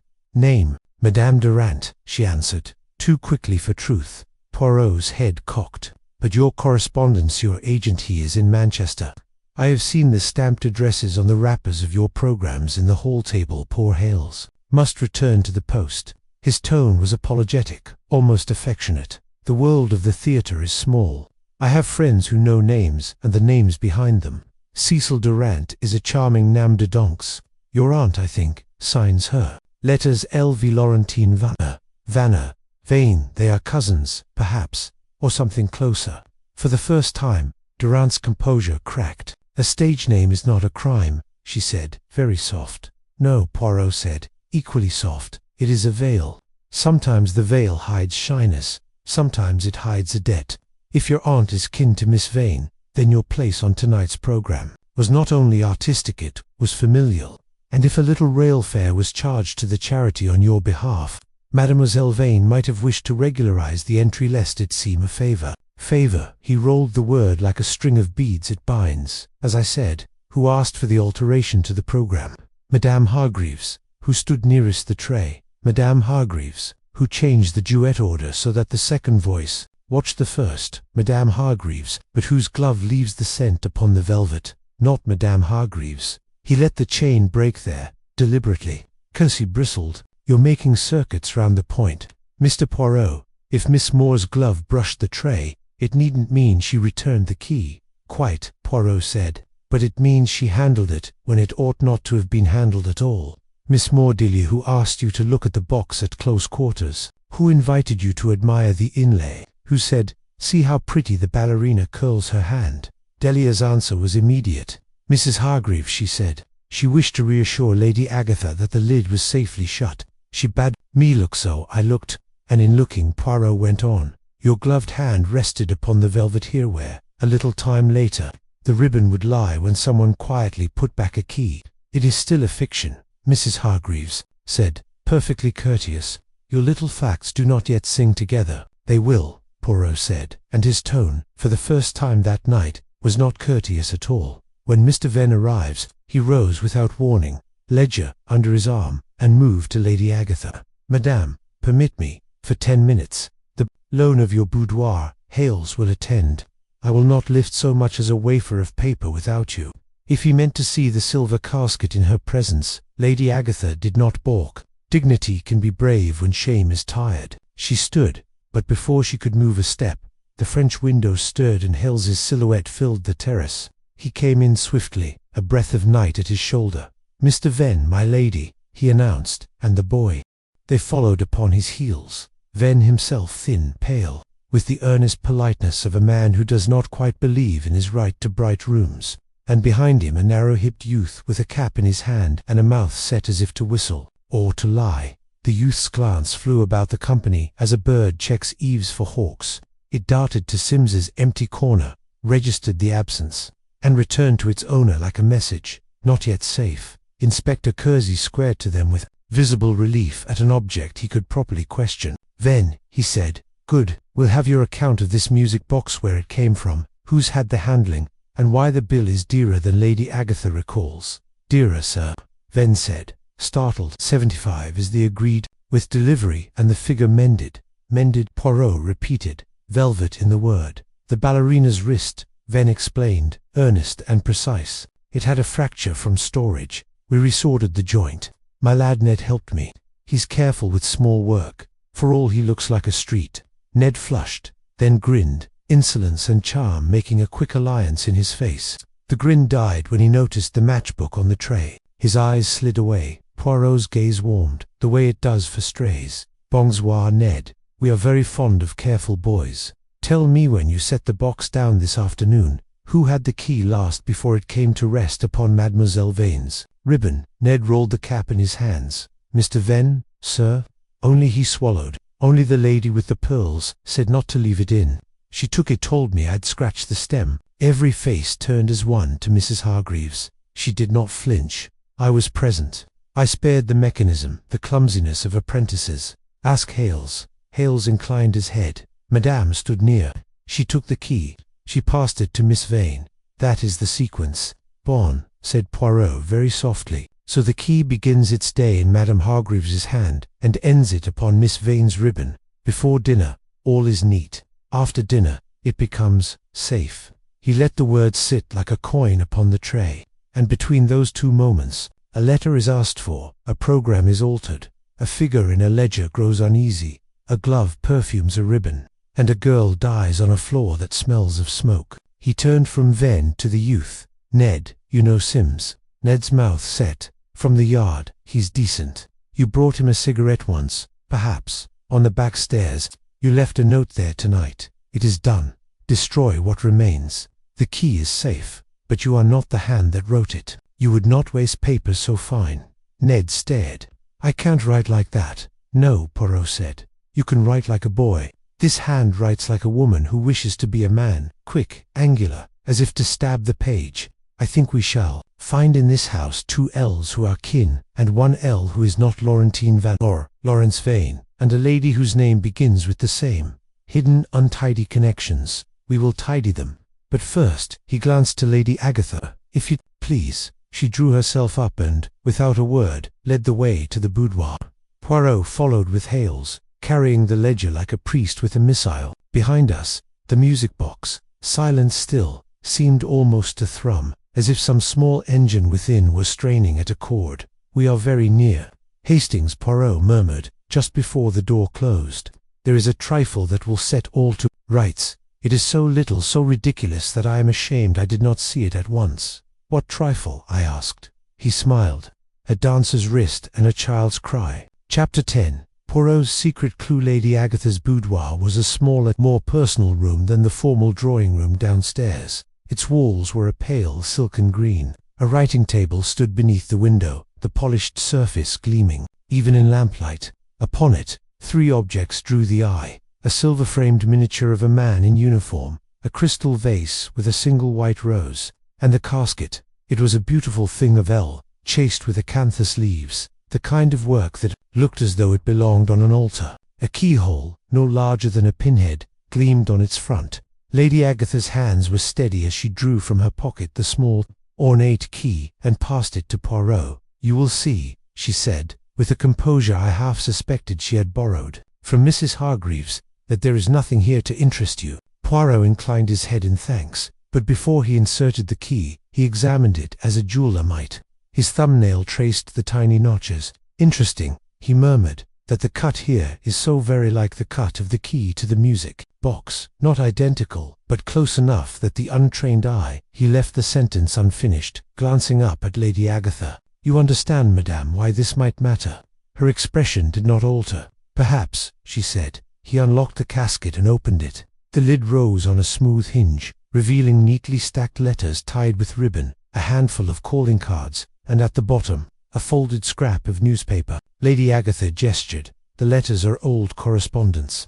The cards acquaintances I no longer see. The paper is an old announcement. Clara knew the arrangement. Poirot did not touch the letters immediately. Instead, he lifted the newspaper scrap and unfolded it. The page was brittle, the edges uneven, but the headline leaped out. Engagement of Miss Clara Vane to Mr. Lawrence Vanner announced. The date was 6 years past. That, Lady Agatha said quickly, was never acted upon. The engagement was broken before any public embarrassment. Lawrence left the country. Clara remained in my service. I kept it only because, well, perhaps, because I have a foolish sentiment about such things. And Monsieur Lawrence? Poirot asked. Where is he now? Her gaze flickered, just for a second. Manchester, I believe. He writes from time to time. Clara had not seen him for years. Poirot replaced the scrap with exquisite care. He turned his attention to the ribboned bundle of letters, lifting them just enough to see the dust shadow beneath. You have not disturbed these for some time, madame, and yet see here one ribbon is tighter than the rest. Someone retied it more recently. Lady Agatha looked faintly puzzled. If Clara ever read them, Clara, Poirot interrupted gently, would have left no such difference in the knot. She was, how do we say, fastidious. No, someone else untied and retied this ribbon. And if that someone were hurried, they might not notice they tied it shorter than before. He set the letters back and closed the casket, locking it before returning the key. Then he turned to Hales, who had remained respectfully still by the door. Hales, who besides Lady Agatha has had access to this room today? No one, Sir Hales replied. I dusted it this morning, but the casket was closed. No one while we dined. Not to my knowledge, sir. Poirot smiled faintly. The knowledge of a butler is precise, but even a butler cannot see through wood. Someone could have entered while you were below. Lady Agatha's eyes narrowed. You mean one of the guests? Perhaps, Poirot said. Perhaps not. He crossed to the writing table and examined the surface closely. See here, Hastings, do you observe this faint arc? I bent down. There was indeed the faintest mark, almost invisible, except in the low lamplighter crescent where the sheen of the polish had dulled. It is the mark of a key, Poirot said softly. A key laid down hastily, with the teeth facing outward, and the center, it is faint, but still bergamot, just as on the tray of the music box. That would mean, I began, that the same gloved hand touched both keys tonight. He finished. Lady Agatha's fan, which had lain idle on the desk, snapped open. Mr. Poirot, You are suggesting that someone used the key to this casket without my knowledge. I suggest nothing yet, Poirot said. I only observe. But this much is certain. Whoever handled both keys tonight did not do so by accident. The music box and the casket both were opened, and one of them, perhaps, held something someone feared. Hales looked grave. Then Miss Vane. Yes, Poirot said. Miss Vane was the guardian of both, and she died after saying that. The key was back where it belonged. Did she mean the key to the box or to the casket? That, Hastings, is our riddle. He turned back to Lady Agatha. You spoke of destroying a letter. Would you care to say now to whom it was addressed? Lady Agatha hesitated only a moment. It was from Lawrence. A foolish thing, written in youth, speaking of debts and schemes, of using certain acquaintances for advancement. It was the sort of thing that, in the wrong hands, could ruin a man's name. And in whose hands was it tonight? Poirot asked. In mine until I asked Clara to fetch it. Poirot nodded, as if that completed a phrase in some silent music. He stepped away from the table. Madame, I thank you. I will not trouble you further until tomorrow morning. In the corridor, Hales shut the door behind us. Poirot paused, as though to adjust his cuff, and leaned in close to me. You see, Hastings, the foolish, ridiculous thing. The mark on the desket was fresh, yet the casket key was in Lady Agatha's pocket when she came to us after the discovery. Therefore, the key must have been returned to her after the mark was made, and the scent tells me who returned it. Delia. More, I said. He only smiled. We will not yet say it aloud. If she returned the key, she did so for someone else, and if she handled it twice, once for the casket, once for the music box, then she is at the center of a web she may not even see. We will let the web tighten. Downstairs, the drawing room was quieter. Venn and his boy were seated apart, Kersey questioning them in low tones. Durant sat in the corner, polishing an imaginary mark from her shoe. Mrs. Hargreaves and Lady Other guests maintained a brittle civility over their tea. Poirot looked at the music box. Soon, Hastings, we will let it play again. And then, if I am right, someone in this room will find the sound unbearable, not because of what it is, but because of what it makes them remember. He stepped forward and rested his fingertips on the lid. For an instant, I thought he might open it then and there, but instead, he withdrew his hand. Not yet, he said. First, I must speak to the boy, alone. There was a glint in his eye. I knew well the look that meant he had heard a confession already, only not in words. The mark on the desk, the bergamot, the ribbon too tightly tied, these were enough for him. But to prove it, he would need the boy's piece of the puzzle, and until then, the music box would remain closed, keeping its cry for the moment when it would hurt most. Chapter 11. Tensions rise. The boy, Ned, sat in a straight-backed chair near the far wall, cap twisting between his fingers, his thin shoulders hunched under the weight of a dozen curious glances. Inspector Kersey had finished with him for the moment, but the lad's eyes kept darting to the door, as though measuring the steps to it. When Poirot approached, Ned's chin lifted in a defiance that was more habit than conviction. Monsieur Ned, Poirot began pleasantly, I think you are a young man of intelligence, and a young man of care. Your work on the little ballerinas, wrist Mr. Venn says it was most delicate. Ned's ears flushed. I've a steady hand for that sort of thing, sir. Then, Poirot said, lowering himself into the chair opposite, you will have seen also what others might not. When you set the music box down here this afternoon, did you notice anything that seemed unusual? Ned glanced towards Venn, who gave the smallest shrug. There was a lady tall pearls. She came over and told me not to leave the key in. Said I'd scratched the stem. Took it herself, and passed it to another lady, Miss Vane. I reckon. Other than that, just the room, fancy one. And tonight, Poirot asked softly, when you came in from the terrace just now, you saw a table with the box closed and a matchbook on the tray. You looked at it as if you knew it. I seen one like it, Ned admitted. On the back stairs, when I was here earlier in the week. Sims had it. Said it was the butler's, but I didn't think butlers smoked. Poirot's eyes warmed. Hales does not. And the matchbook was there, also a note. The boy hesitated, then nodded. Folded, stuck behind a rail on the landing. Sims pulled it out quick and pocketed it. I didn't read it. Not my business. A beam, Poirot said. It becomes my business. You are observant, Ned, and I thank you. He sent the boy back to Venn, then turned to me as we stepped into the hall. You see, Hastings, The note Mrs. Broom found was not the first such note tonight. Sims had another earlier, and if Sims is receiving notes, it is not merely about cigarettes. When we returned to the drawing room, the mood had shifted. The guests, left too long together without distraction, had begun to settle into camps. Mrs. Hargreaves held court by the mantel, her voice pitched just loud enough to carry to Lady Agatha, who sat with the Colonel in a corner near the window. Durant occupied the chair closest to the music box, a position that might have been strategic or merely bold. Arkwright stood apart, smoking in silence, his profile hard in the lamplight. Poirot took in the arrangement with one slow sweep of the eyes. "Ah, mon cher Hastings," he murmured, "you see how the tide sorts the shells by weight, by stubbornness. Already, alliances." Christie was standing near the door, speaking with a constable, but I could tell his patience was fraying. Poirot's next move would need to be precise. He began without warning, stepping into the center of the room. "Madame Hargreaves, a question. When you altered the program, was it at Lady Agatha's request?" Her head came up at once. "Certainly not. I thought it best for the evening's flow." "Flow," Poirot echoed. "And for whose benefit? The performers, the guests. One does not wish to weary them." Durant's voice came coolly from her chair. "Yet it did weary us, madame. The change forced me to shorten my piece. That was unavoidable," Mrs. Hargreaves replied, unflinching.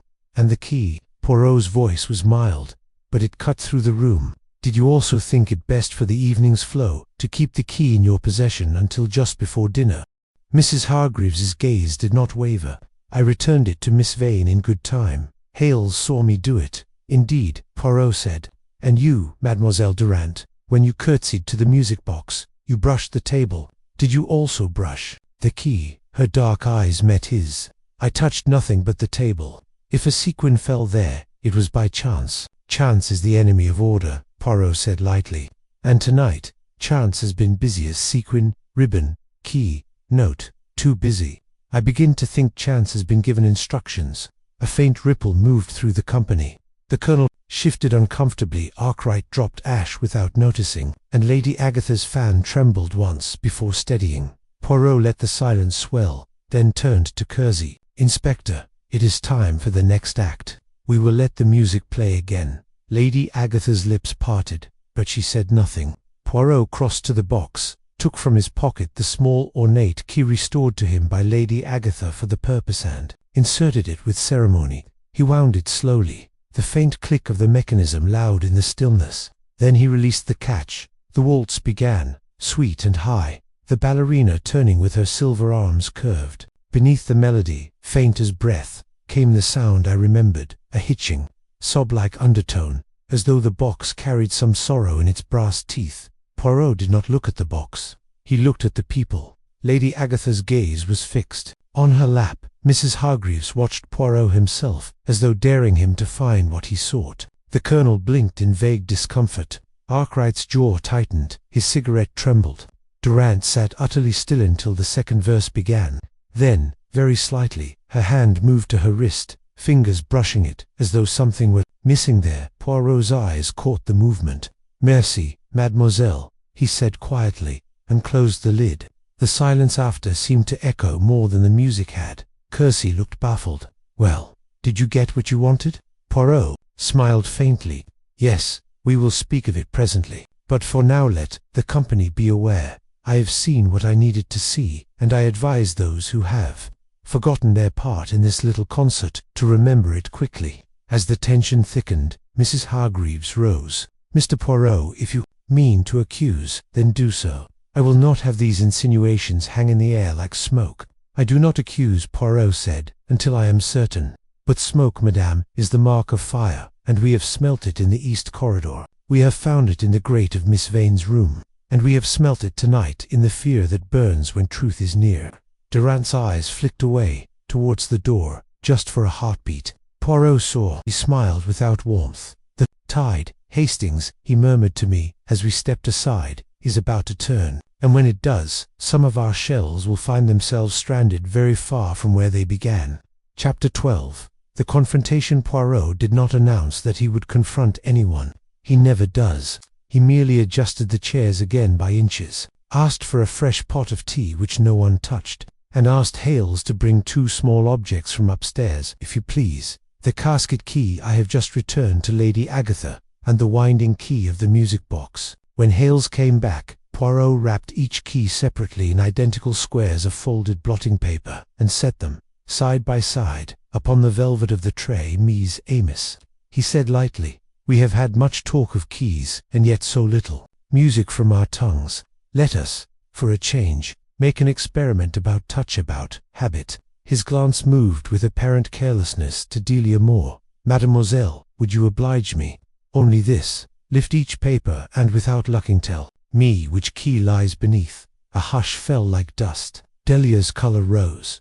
Mr. Poirot, I don't. It is nothing, he said, gentle, implacable. You turned pages tonight, your hands no small distinctions. For an instant I thought she would refuse. Then pride or the desire to prove herself equal to Mrs. Hargreaves's cool regard tilted her chin. She reached, with her gloved right hand, and took the first folded square. Her fingers paused, testing weight, then edge, the faintest intake of breath. She set it down and lifted the second. This one, she said at last, is the music box key. And, after a heartbeat, the other belongs to the casket. Poirot did not smile. You are quite certain? Yes. The word was a thread. He whisked the papers aside. She was right. A small sound escaped Mrs. Hargreaves, anything between amusement and disapproval. Christie wrote something with a blunt pencil, as if it were an arrest. Lady Agatha's fan moved once, then stilled. How did you know? Poirot asked, soft as ash. Delia's eyes were bright and angry. Because the music key's tooth is narrower. I noticed when Clarowan Miss Vane wore it. It catches silk. The other is smoother. The other, Poirot repeated, which you handled in Lady Agatha's boudoir. I did not. The denial came too quickly. But you did, Poirot said, not unkindly. Because only one who has felt that smoothness would be so quick without looking to know it again. And because the desk bears the small arc from where you laid it down in haste. Mademoiselle, I do not seek to humiliate you. You obeyed a voice you believed had the right to command. Whose voice? Christie demanded. Delia's gaze flicked only once to Mrs. Hargreaves. It was the smallest treachery, and it cost her. She looked away at once, as if appalled by herself. Mrs. Hargreaves did not change color. If Miss Moore wishes to suggest that I sent her upstairs to fetch letters from a private casket, I suggest nothing. Delia broke in, low and hurried. Only that during the interval Mrs. Hargreaves told me Lady Agatha required a letter at once. She said Clara was delayed and asked me to assist to save a muddle. She said she gave me a key. I could not open the casket. The key stuck. Then Clara came. She took it from me. She said she would return with it. That was all. Tiens, Poirot murmured, and for once the little exclamation held pity. That was not all. Delia was shaking now, minute shivers in a still frame. It was all I saw. I went back. Mrs. Hargreaves scolded me for dawdling. I sang. And when I looked again for Clara, she was not there. Christie's pencil hovered. Mrs. Hargreaves, did you give Miss Moore the key to Lady Agatha's casket? Certainly not, came the cool reply. You handed a key to someone, Poirot said, silk turning to wire. The dealer saw it. Hales confirmed it. You took the music key from the tray and passed it to Clara in the afternoon, after dinner, when you required a letter fetched quickly and discreetly. You did not have the casket key to hand. So you pressed the wrong key into the wrong hand, intending only that a girl should go upstairs and be useful, and to spare the mistress a scene. He inclined his head. Nest, ce pas, Madame. It is a very small arrogance, but small arrogances are treacherous. Mrs. Hargreaves clasped her handbag more tightly. The pearls at her throat lay, as if on marble. Your inventions grow elaborate, Mr. Poirot. Not inventions, he said, corrections. You are a woman accustomed to arrangement. You wished to arrange even the haste, but the haste arranged you. Miss Moore could not open the casket with the wrong key. She left the mark on the desk. Clara came and took the casket key from wherever Lady Agatha kept it, and then Clara said that key is back where it belongs. That phrase has passed too often tonight not to mean 2 returns, one to the box, one to the casket. Delia whispered. She said something else. I didn't want to repeat it. She swallowed. She said, tell her she will not burn what is already ash. I thought she meant the old letter. I thought the rest dissolved in her throat. Lady Agatha covered her eyes for a moment with a fan. When she spoke, Her voice was level. Clara was angry with me. I did not deserve it. I deserved it. Both can be true. Poirot turned, suddenly, to the mantel. Inspector, a small thing, if you please. Ask Mrs. Hargreaves to oblige you with a line in your notebook. Any line. Received and acknowledged, perhaps.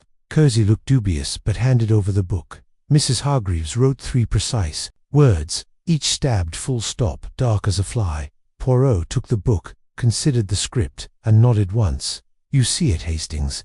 The hand that writes as if time were an enemy. He looked back to Kersey. Compare that with the note left on the back stairs. The same thrust, the same narrow loops, pressure heavy, pace quick. This is not proof in the court, but it is proof in the soul. The note, it is done. Destroy what remains. The key is safe, was not written by a boy or a butler. Mrs. Hargreaves said softly, I did not write it. No, Poirot agreed, with a courteous little bow that felt like a trapdoor opening. Because that note placed after the discovery was dictated. Your hand wrote another earlier, to Sims, before dinner was well done, a small instruction, to be where he should not. To do what would make smoke where smoke would be useful. It is the sort of insurance the prudent arrange. The room's a change of temperature than of sound. Arkwright ground his cigarette into the tray, and did not notice that he burnt his own fingertip. Durant's gaze darted to the door again, and stayed there. Poirot's voice gentled. Madame Hargreaves, you are not a murderer. You are a manager of symptoms. You arranged a curtain where a wall would not be built, but arrangements, once set moving, go where they will. Clara Vane was not docile. She would not allow an old letter, whether yours, or Lady Agatha's, or a foolish man's, to be burned without the truth of it being entered where the figures live. She showed you the ledgers blank. She meant to fill it. And this, Mrs. Hargreaves said, with a dryness that had in it the ghost of admiration, is where you make your leap. Not yet, said Poirot. First, we step down. He moved Whodunit quiet to the music box and, with no ceremony now, opened it. Ned, he called, come here, if you please. The boy came, wary. You mended the dancer's wrist, Poirot said. Show me where. Ned pointed, shy, pride rising. Here, so little as you can see it. The joint was split. We soldered and filed it clean. Poirot leaned so close the silver figure's tiny arm almost touched his moustache. I see it. A burr no bigger than a breathware. The filing did not polish smooth, and when the drum turns and the ballerina lifts and drops her arm, the burr kisses the inner brass of the cover. It makes Licina whisper. He wound once, let the figure move, and we heard it plainly now that he taught us to hear. R-R-R beneath the waltz. Not weeping, not ghost, but the tick of metal on metal, turned human by nerves and suggestion. The child's cry, he said, almost tenderly, is a dancer's wrist that was not perfect, and what is absurd becomes decisive. Because only one among us would have known, at rehearsal, that the little sound was not danger, but flaw. Only one would have been certain. The weeping could be useful without being a risk to the box's value. The person who was there in the afternoon, looking over a lad's shoulder, directing him, correcting him, Madame Yargravis, she did not move. It is hardly a crime to supervise the repair of an object one has recommended. No, said Poirot, but it is the knowledge that betrays. When the weeping began tonight, you did not start as the others did. You closed the lid instantly, not from fear, but from control. And when the time came to make an illusion of intrusion, the window a little open, the hurried Matthew already had the soundtrack. You counted on the house hearing sorrow and not gears. Kersey stepped in, scenting blood but not yet seeing where to strike, and the blow. Not her hand, Poirot said at once. I told you Madame Hargreaves is not the one. Her talent is to set pieces on the board. The piece that struck was nearer, smaller, and thought it was doing right, or thought it was owed. We will name that piece very soon. His eyes went to Delia, then past her to the door, where Cecil Durant had risen without a sound. Her hand was at her wrist again, fingertips pressing the ghost of a ribbon. She had the look, suddenly, of a dancer between steps, weight over air, ready to run if the music cued it. Poirot's voice turned diamond-hard. Mademoiselle Durant, sit down. She did not. A flare of something fierce crossed her face and was gone. Sit, he repeated, not loud, and the constable by the door, as if woken, shifted to fill the space she had measured. Durant's breath came once, sharp as a sob, and she obeyed. Poirot softened. Bravo. We will not have the desperate gesture tonight. That is for the next act. We are not yet there.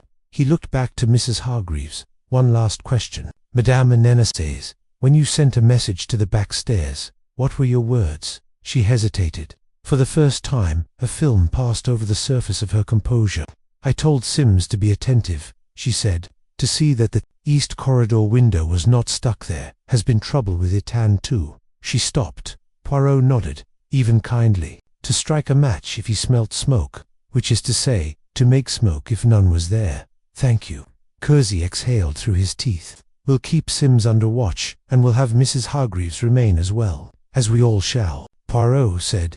He closed the lid of the music box with a soft click. The house has spoken enough for 1 hour.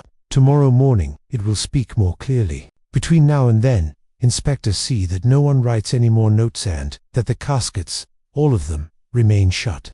He turned, and for the first time that night, I saw fatigue slip the mask of his poise, only to be banished by the flash. In his eyes, "Come, Hastings," he murmured. "We have one little visit to pay to, the ledger's blank, and to a pair of initials that have been too modest." "Whose initials?" I asked. "The same as the letter we shall not burn." He said, "LV twice written, and once disguised." Chapter 13. The ledger's blank. The drawing-room thinned to whispers as we left. Poirot in the lead, his step brisk yet noiseless. The air around him charged with the sort of concentrated intent that made me feel as though we were walking on the surface of a taut drum. The corridor lamps cast long, imperfect shadows on the paneling, and the faint scent of extinguished candles lingered wax and something sharper, almost metallic. We passed the east corridor window, the very one Mrs. Hargreaves had so delicately avoided naming in her admission. A faint smear of damp clung to the lower pane where it had been pushed open and shut in haste. Poirot stopped just long enough to observe the latch. "You see, Hastings, it is not stiff at all." Our attentive Sims earned his orders in vain. In Lady Agatha's study, the hush was deeper still. The lamp burned low, its shade turned to direct the light onto the great mahogany desk. Upon it lay the ledger, a large, leather-bound volume whose spine was cracked, but still proud.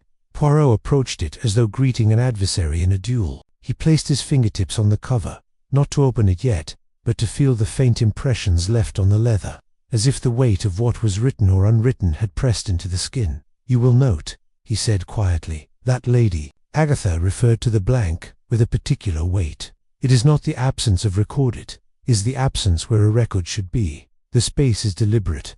He opened the ledger and began to turn the pages, each crackle of paper sounding louder in the silence. The entries marched in orderly columns, names, dates, sums, until we reached the heart of his interest. 2 facing pages, immaculate in their spacing, but with a gap precisely in the middle, as though a missing tooth in an otherwise perfect smile. "There," he said, tapping it gently. "The last written entry here is for a payment made to LV. Those same initials Clara intended to inscribe again, and yet, hereafter, the next payment skips the sequence by 1 week entirely, a week unaccounted for." I bent closer.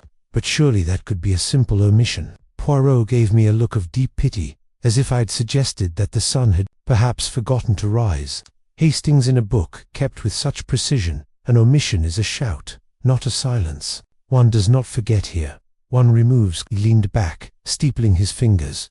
"LV twice written, and once disguised. Once for Louis Vane, the stage name Clara's brother used before he vanished from London society, and once for Lydia Vale, a name you will find if you search the public theatre accounts. As an occasional benefactress of the touring company, Clara joined."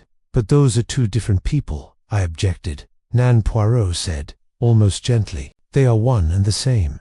Lydia Vale was the name Clara used when she paid her own debts under cover. Louis Vane was the name her brother used when she was covering his id, and the gap in this ledger this week was not an omission. It was a sum Clara refused to allow Lady Agatha to falsify." His hand lingered above the blank space, as if the ink might still rise ghost-like from the fibers. "You see, my friend, this ledger is both weapon and shield. Whoever holds it controls the memory of the household's dealings, and erases those that do not suit them." I asked him, then why did Clara not simply write in the missing sum herself? He closed the ledger with a sharp motion. "Because she knew the ink would never be hers alone. In a house such as this, Hastings, every mark in a book of account is a signature on a confession. If Clara wrote it, she made herself the author of the truth, and thus the target for those who wished the truth buried. The floorboard behind us creaked. I turned sharply, but found no one. Poirot, however, had already adjusted his stance, his gaze fixed on the half-open door.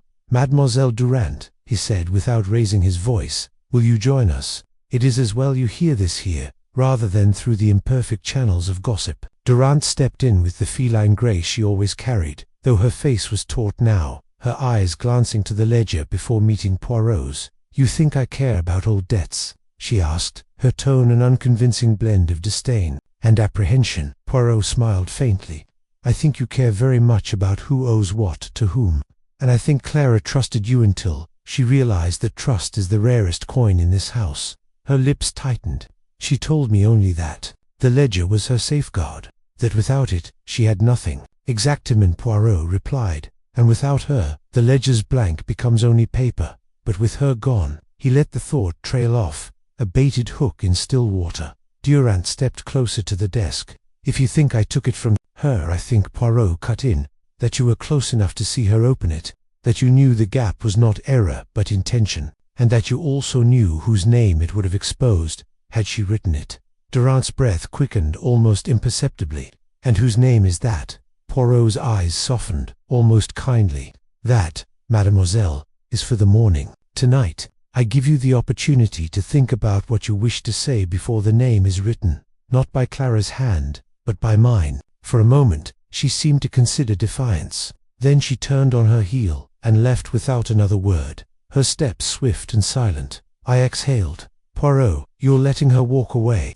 "For now," he said, closing the ledger and placing it neatly on the desk. "The hour is late, and the mind is more pliable when it has wrestled with the pillow. Tomorrow, Hastings, we will see who wakes willing to speak and who wakes fearing the ink." We stepped out into the corridor again, the weight of the ledger's blank following us like a shadow. In that silence, I knew that every soul in the house would spend the night wondering whether their name was the one meant to fill it. And perhaps, I thought, that was exactly as Poirot intended. Chapter 14. A desperate attempt to escape night tightened its hold upon the house until each lamp made a little island, and between the islands lay black water. Inspector Kersey set his men as a fisherman sets nets, one at the front door, one at the servants' entrance, a third on the terrace by the French windows. He was satisfied. Poirot, who never is, altered the arrangement by half-inches. A screen moved 2 feet to shadow the turn of the back stairs, a chair drawn 6 inches from the boudoir door so its leg would creak if brushed, a lamp lowered so the shine upon Lady Agatha's desk would show the faintest touch. "You lay traps," I whispered as we paused in the east corridor. "I lay reminders," he murmured. "The guilty need very little invitation to return to the scene of their intentions. We will offer them a polite one." He had asked Lady Agatha for 2 indulgences. First, that the silver casket should not sleep upon her desk, but in Hales's keeping for the night. Second, that in its place he might leave an envelope blank, heavy, suggestive half-sheathing, a corner of paper that bore only a flourish of ink. "It is nothing," he had told her. "Therefore it will be everything to the person who fears it is something." We took our positions. Kersey, practical to the bone, grumbled, but agreed to crouch with his constable at the bend of the back stairs. Hales stood like a small outward-facing sentinel at the head of the main flight. Poirot, disdaining the romance of concealment, seated himself upon a hall chair 10 paces from the boudoir, with the air of a gentleman waiting for his carriage. I stationed myself in the shadow of a tall clock, whose steady pulse made my own seem indecently loud. 10 minutes passed, then 20. Houses at night speak the tiny relays and cracks, the faraway settling of timber, and at last another sound slid among them, the whisper of felted soles upon carpet, patient, light, too careful to be truly silent. A figure shaped itself at the turn, slim, a wrap drawn close, the head bare. Cecil Durand. She did not see Poirot, did not look for him. Her eyes were at desk level already, hunting. She went straight to the boudoir door, tried the handle, and found it by Poirot's order yielding. The lamp within made a soft stage of light. She crossed to the desk with a dancer's economy, drew a breath as she saw the envelope, and reached doucement. "Mademoiselle," said Poirot. She spun, one hand flying to her throat. I moved from the clock. Christie rose behind her in the doorway, like a blunt deus ex machina. For a heartbeat, Durant seemed to consider the old choice flight or fight, but the constable's shoulder filled the frame, and she let her hand fall. "Why are you here?" she said, and the composure cost her. "To prevent the destruction of what does not exist," said Poirot gently. He nodded to the envelope. "It is empty. It is there to measure your courage." Color burned high on her cheekbones. "Courage? You call this courage?" "No," he said. "I call it desperation. Sit, if you please." She did not. She leaned against the desk, as a tired dancer leans on a bar. "You think I killed her," she said flatly. "You are wrong. I did not mean." She bit the words, swallowed, began again. "I did not kill her." Poirot's head inclined. "Tell us where you were at 9:05.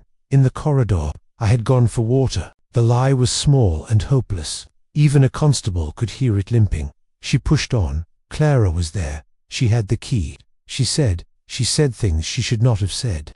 About names, about the funder, about her mouth trembled. She forced it still. "She hated me." "No," said Poirot. "She did not hate you. She pitied you." "It is worse." Durant's eyes flared. "You know nothing of it." "I know that you were born Laurentine Vanner," Poirot said, "and that your mother asked Clara's family for help when it would have cost them shame to give it. I know that a little encouragement in the ledger bought you a chance you would have taken without it, and that you will not forgive anyone for naming it a gift. You think yourself a sword. Charity makes you feel like a spoon. Bon." And Clara said something just too true. He stepped closer, not threatening, inevitable. "What happened in the corridor?" Durant's shoulders drew together. "She tried to take the key from me. I took it back. She reached. She was faster than me. Her hands made a small, horrifying, helpless movement. She fell. She struck her head. I did not strike her. I swear it. She fell." Christie's voice was hard as gravel. "And then you ran." I froze. She stared past us, seeing again what she had seen. I thought she would rise. She did not. I heard a step, and there was Mrs. Hargreaves, quick as a cat. She looked once and said, "Go downstairs. Say nothing. I will make it right." Said Poirot softly. She arranged the weeping toy, the little window, the match, and she sent a note. "You see, Inspector, the mover, not the hand." Durant's head snapped toward him. If she had not come, she stopped herself, but the rest hung, poisonous, in the air. "But she did," said Poirot, "and she made certain the blame would be ready for the footman who smokes, and for the stranger who never was. And you, because you were brave in the wrong direction, you came back later to fetch what might yet betray you." He touched the blank envelope with a fingertip. "A letter, a ledger leaf. Anything with the initials you have run from all your life." Her breath shuddered out. "If Clara wrote my name, if she wrote anything, I am finished. You know what it is to begin with nothing? To dance in a provincial tent for men who think your ankles are public property. To have the first respectable house you enter say you were purchased by inches. I will not go back." Her chin lifted with a defiance that was almost noble. "I will not." Poirot's eyes were grave. "Then you must come forward. There is no other direction left." She stared at him, then past him, to the lamplight pooling on the desk. Her gaze caught on the small crescent in the polish, where Delia's gloved hand had laid the wrong key earlier that evening. When she spoke again, her voice had lost its iron. "I came to take the letter," she whispered, "but it is not here." "No," said Poirot, "because there was never a letter here with your name upon it. That is the jest. Your fear made a phantom and then chased it. Clara would have written in the ledger, yes, but not your confession. Someone else's arithmetic." He turned his head, and for the first time that night I understood that the trap was wider than one dancer's panic. "Inspector, is Mrs. Hargreaves in the hall?" Christie had sent a man. The reply came at once. She was, and with her Lady Agatha, rigid and pale. "Bring them," said Poirot. They came, Mrs. Hargreaves imperious still. Lady Agatha like a woman who has been told the sea will take her house by morning and means to make tea for it. The boudoir filled with their perfumes, violet, jasmine, and with their will. Hales remained at the threshold, implacable as oak. Poirot did not posture. He stood with his back lightly against the desk, as if it were an old ally, and addressed them almost conversationally. "We are at the moment that would usually be kept for the morning," he said. "But tonight there was a movement small and dangerous that makes the morning too far away. Mademoiselle Durant has told us that in the corridor there was an accident she did not intend. I believe her. She is hot-blooded, foolish, proud Mays. Meurtrière, no. When Clara fell, you, Madame Hargreaves, came, and you wrote a note to call a smoke where smoke would be useful. You placed the key where it would seem to have been returned by the meek. You shut the box to stop the house from asking why it wept. And you, he turned to Lady Agatha, did nothing, because you did not know. You wished to burn a letter, but you did not, because the world intervened, and because your Prida, that stern little captain, forbade you to make a scene. And so we have arrived here, with a dancer in fear of a ghost, and a ledger whose most eloquent word is nothing. Mrs. Hargreaves's mouth curved like the cut of a blade. You mistake pity for proof. I mistake nothing, said Poirot, and now there was steel in him.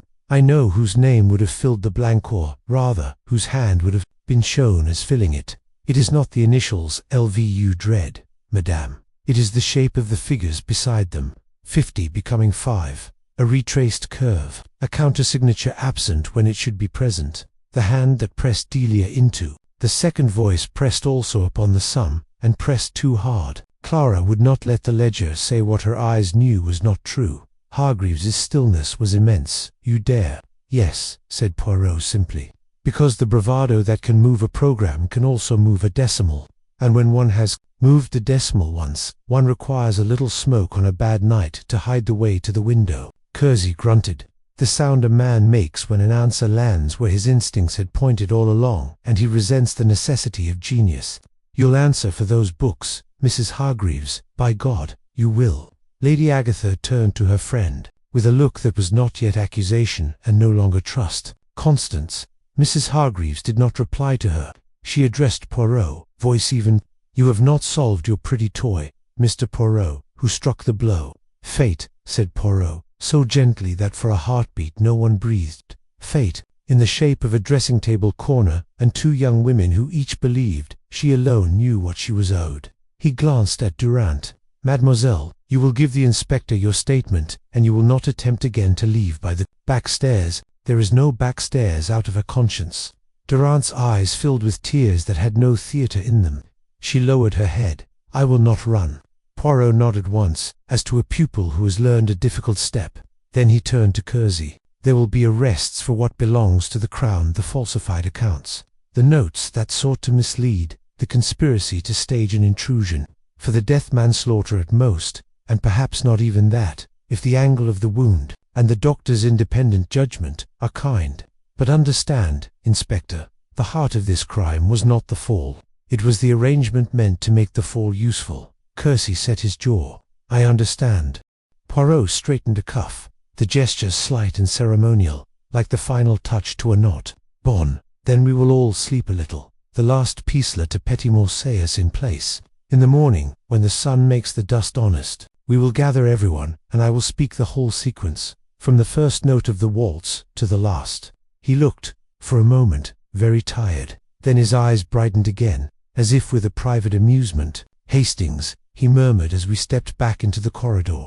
I confess to a vanity. I am pleased that the child who cried was a burr upon a dancer's wrist. It is so silly, it is so exact, and so decisive, I said. He smiled. Always. The little thing. Chapter 15. The final gathering. Morning bleached the house of its night colors, and left it with the pallor of a patient who has sat up too late. The lawns glistened with a thin dew. The jasmine smelt innocent again. Inspector Kersey, who trusted daylight more than any witness, had his men remain at their posts, but allowed, at Poirot's request, that breakfast should be served as though civility might keep panic from scattering like starlings. By 10 o'clock the drawing-room was restored to its original order. Even the tray with the music box had been polished by Kitty into a small altar to discretion.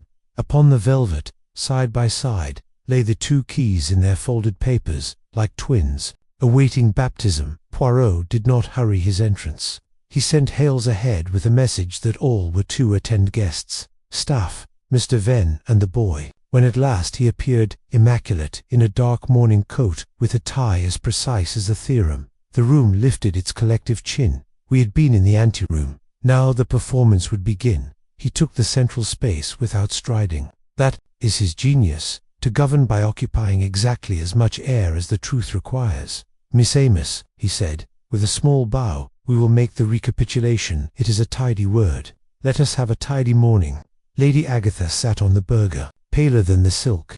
Mrs. Hargreaves had chosen the straight-backed chair nearest the mantel, as if backbone could be borrowed from furniture. Delia, composed now, occupied a place beside the pianist's stool. Cecil Durant, face unpainted, hands locked, had taken the chair she could not flee. Arkwright leaned against the window embrasure, with his elegance dented. Colonel Burford bristled by habit. Mrs. Broom and Kitty hovered in the penumbra. Hales anchored the doorway.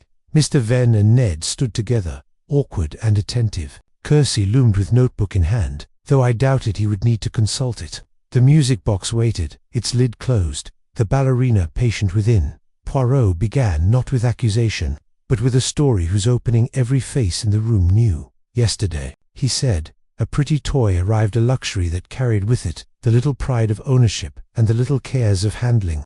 Madame Hargreaves, who arranged also that the key should not lie idle. She took it from the dealer to pass to Mademoiselle Vane upon a ribbon very neat. Before dinner, all was in order. After dinner, there were alterations. A program was changed to ease the feelings of some and increase the control of others. A duet was moved. A dancer was asked to curtsy to a box, and a house Kelmazan was asked to admire itself. At 9:05, Mademoiselle Vane Faithful, exact, went upstairs to fetch for Lady Agatha a casket with letters. She said, to one, the key is back where it belongs. Which key, we shall see. In the east corridor she met Mademoiselle Durant, who had in her possession the wrong key, a key lent by mistake, with the best intention of speed. There was heat. There was the little tug you give when you think you have the better right. There was a fall. The blow was not from a fist. It was from the edge of the world that stands beside every dressing table. He let the image have its silence. Durant looked down. Lady Agatha's fan, unopened, trembled once and kept still. Enter then, Poirot continued, the manager of symptoms. Madame Hargreaves arrives quick, competent, already thinking in the plural. We should, it will be better, if. She closes the lid of the toy when it weeps, not because she is frightened, but because she intends to choose when the room shall hear it again. She arranges the window to tell a story of a shadow that never was. She sends a note to summon smoke where there is paper already burned. She rebukes the singer to keep her from thinking, and she comforts the dancer with the promise that all will be made right. For what is right, to the arranger, is what is quiet. Mrs. Hargreaves lifted her head a fraction. I have denied, and deny, that I wrote any note. Poirot inclined his head, courteous as a fencing partner, acknowledging a touch. Madame denies, yes. The hand, however, betrays the mind. But let us not gallop. We walk. You see, the house gave 2 erasures last night, one by fire, one by friction. The drawer in Mademoiselle Vane's room was emptied and rubbed clean. Why? Because there had been there something that made the arranger's neatness look like theft. A figure in a ledger altered a 5 that tried to be an S, or an S that wished to be a 5. A counter-signature absent where it should be present. Mademoiselle Vane was a steward. She would not allow the record to shift for anyone's vanity. He laid his hand upon the charity ledger Hales had placed on the table. Here is the blank, the week where the memory has been made to forget. Here also are the initials that everyone fears LV, not because they point to the dancer, Laurentine Vanna, but because they point to a network of favors that become obligations when they are written, and to a hand that pressed too hard upon a sum. The arithmetic is not mine, it is the book's. Kersey grunted. I saw his pencil hesitate, then move with a new satisfaction. Poirot's eyes went to Ned, kind again. Now the pretty toy. It weeps because a careful boy mended its ballerina and left the smallest burr at the wrist, a kiss of metal to metal that the night, being foolish, heard as a child. Madame Hargreaves knew it was a flaw, not a peril. She had watched the mend. She used the weeping when it suited, silenced it when it threatened to think for itself. That is important, she knew. And the keys? Delia asked quietly, as if to spare Durant the next breath. The keys, said Poirot, and with the simplest gesture he lifted the 2 folded papers and put them down again so that the room felt their weight, are the music of last night. The music key began with Madame Hargreaves, passed to Mademoiselle Vane, visited the tray, was returned again to the tray by a hand scented with bergamot. The casket key slept in Lady Agatha's pocket, was borrowed by permission given in error to a messenger anxious to please. left the little crescent on the desk when placed down in haste, and was then returned to Lady Agatha by the same bergamot hand. Miss Moore, you have the fingers that read such differences. You did not mean to be a messenger between locks, but you were. Delia's throat moved. I did what I was told. Jesus, Poirot said softly, and you told me the truth when asked. For that, you have my respect. Colonel Burford could bear no more composition without percussion. All very pretty, Mr. Poirot, but you have not said the words the law listens for. Who is to be clapped in irons? The law, Christie put in, dry, will decide the irons. Mr. Poirot decides. The sequence. Poirot's smile acknowledged both men and obeyed neither. The sequence is this. He counted on his fingertips, not ticking off guilt, but steps in a dance. 1. The mistaken lending of a key to speed a matter of pride, no crime, only folly. 2. An accidental fall in the corridor, terrible, but not murder. 3. The arrangement of appearances to protect reputations and perhaps to conceal a separate impropriety in the accounts. That, Inspector, is where your statute begins to listen.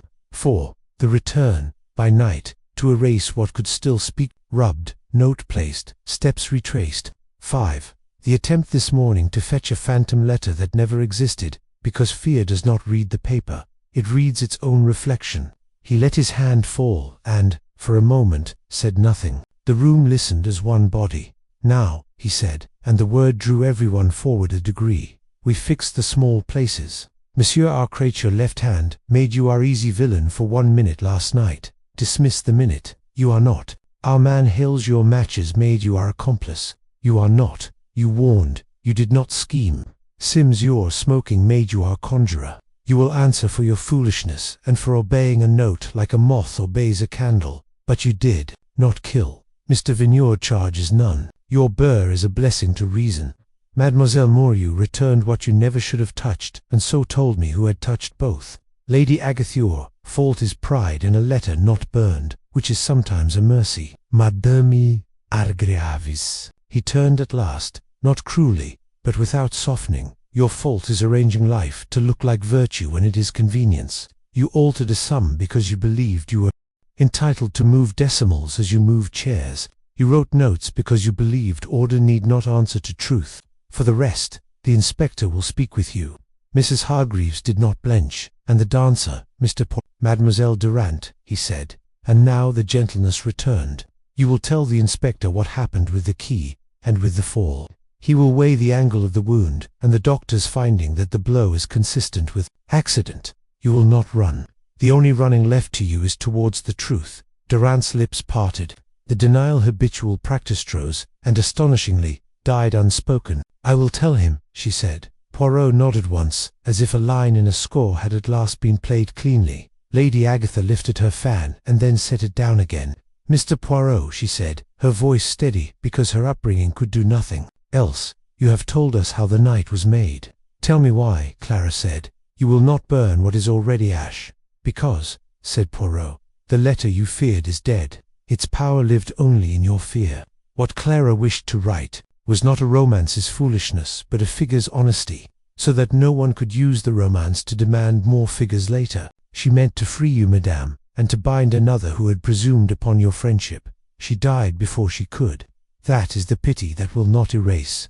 The silence that followed was not uncomfortable. It was heavy with the rearrangement of loyalties that daylight demands. Mrs. Hargreaves stared at the carpet and saw that prison ward. Arkwright looked at his fingertips as if a violin might be wrung from them yet. Delia's eyes shone and did not spill. Durant exhaled the first honest breath of the morning and looked, unexpectedly, younger. Christie snapped his notebook shut. Right, Mrs. Hargreaves? You'll come with me regarding statements about the accounts and the instructions given last night. Sims, you'll remain in the custody room and consider your taste for matches. Mademoiselle Durant, you'll give me the hour, as plain as you can. We can have our doctor back for a second look. Mr. Venn, don't go far. Hales, keep your post. UNA second, Poirot said, lifting a hand. He went to the tray, took up the music key, and wound the box once, only once. The little waltz rose, clean in the honest morning, and beneath it the soft R-R of the imperfection that had taught us to hear falsely. We will not be fooled by the weeping child again, he said, shutting the lid. "It is only the metal that kisses itself. The rest, Inspector, is human."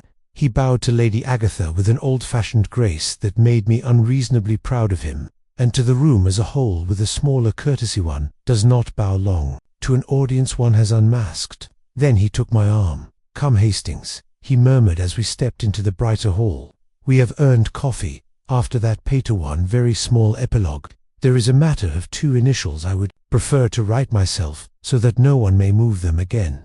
"LV," I said. "Twice written." He smiled, and now properly placed. Chapter 16. An epilogue in Agatha. Hours after the drawing-room's unmasking moved with the strange suspended slowness that follows a performance. The air in the house felt lighter, yet something in its walls still listened, as though the plaster itself were reluctant to let go of what it had heard. The guests dispersed in fragments, some to their rooms under the pretense of packing, others to the terrace with cigarettes lit more for distraction than enjoyment. In the corridor outside, the faint strains of the music box's earlier waltz still seemed to cling like a ghost too polite to linger openly. Poirot, however, did not at once take his coffee. He seated himself at the small escritoire in Lady Agatha's morning room, where the light from the tall window fell squarely upon a sheet of fresh cream-laid paper. His hands moved with unhurried precision, uncapping his fountain pen, aligning the inkstand so that the nib would never want for flow. The room was silent, save for the occasional cough of the coal in the grate. "I must make the record," he said to me without looking up, "before the memory becomes blastic. People, mon ami, even the honest ones, are inclined to stretch the truth after it has been handled." He wrote the initials LV slowly, pressing them into the page as if to weight them against any hand that might later try to shift them. Then, in neat French script, he began to outline the sequence of events, not in the dry manner of a police deposition, but in the language of cause and consequence. Each name appeared when it must, each act noted with the exact hour or the closest approximation. From time to time, he paused to think, the pen held poised like a conductor's baton at rest. "It is important, Hastings, that one writes for the mind and for the conscience. The law will have its bald facts, but those who come after must see the pattern as I saw it. Else they will accuse the wrong hand when memory fades." Downstairs, I could hear the low murmur of Kersey questioning Mrs. Hargreaves. Her replies, faint but clipped, rose and fell with the rhythm of a woman who measured each word for potential harm. Somewhere farther along the hall, the creak of floorboards marked Durant's slow pacing. She would give her statement soon, and perhaps for the first time in years. She seemed uncertain what role she played in her own story. Poirot signed the document and placed it into a slim folder with the same care he might give to a rare manuscript. Then, almost as an afterthought, he reached into his pocket and drew out the music box key.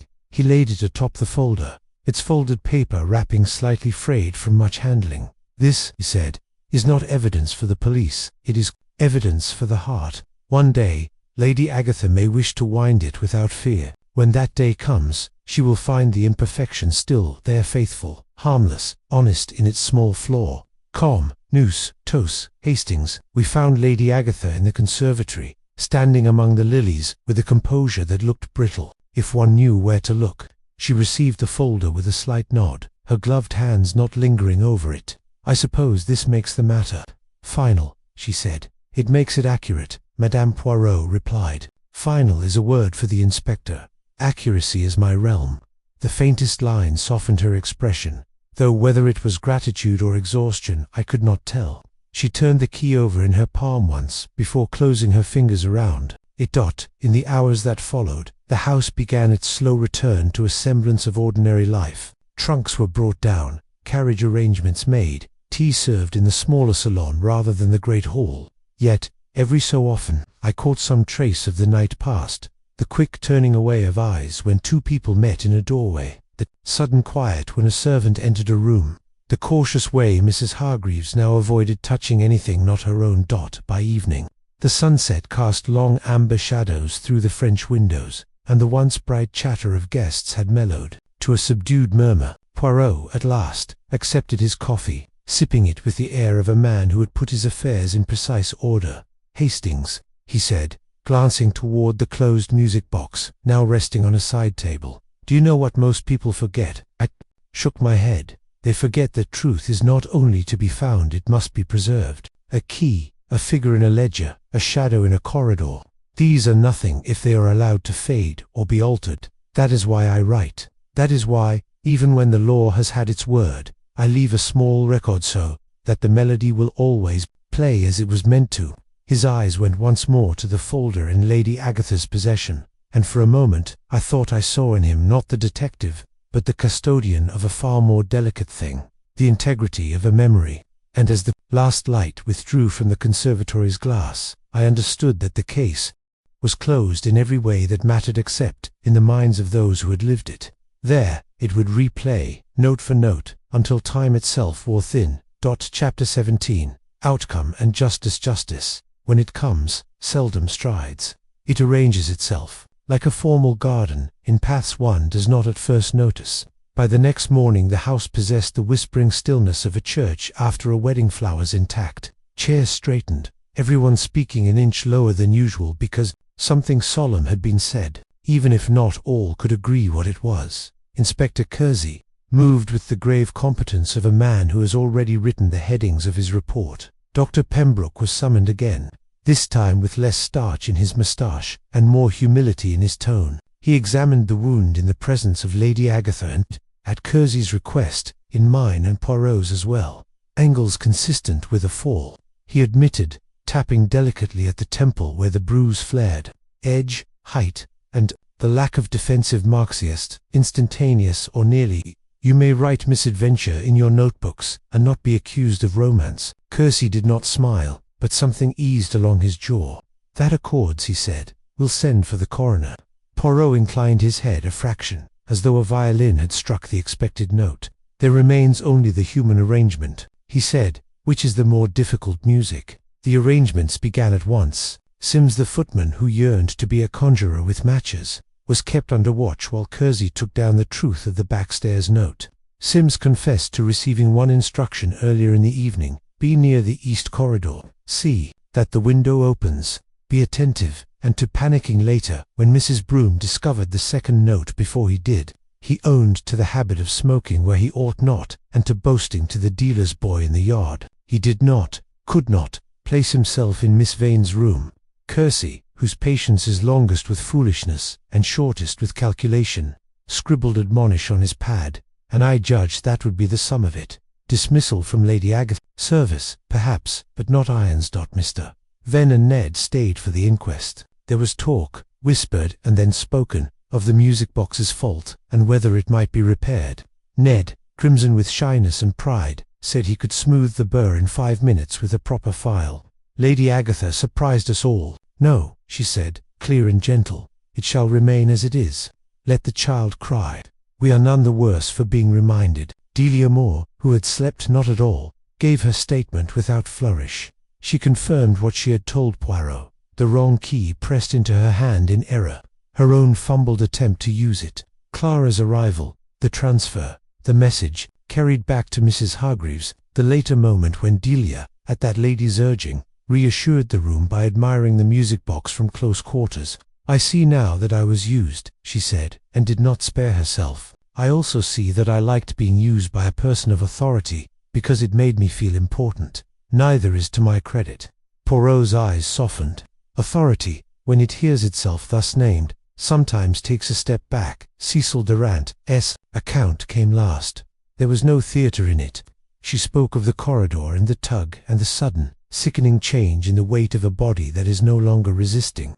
She did not attempt to distribute guilt, only to measure her own. I wanted the key because I wanted to be the one who solved a thing, she said. I have been, all my life, the object men move. I did not want to be moved any more. That is not an excuse. It is only the mistake. Kersey listened without indulgence, and asked the questions he had to ask. Had she struck? Had she concealed? Had she returned to erase?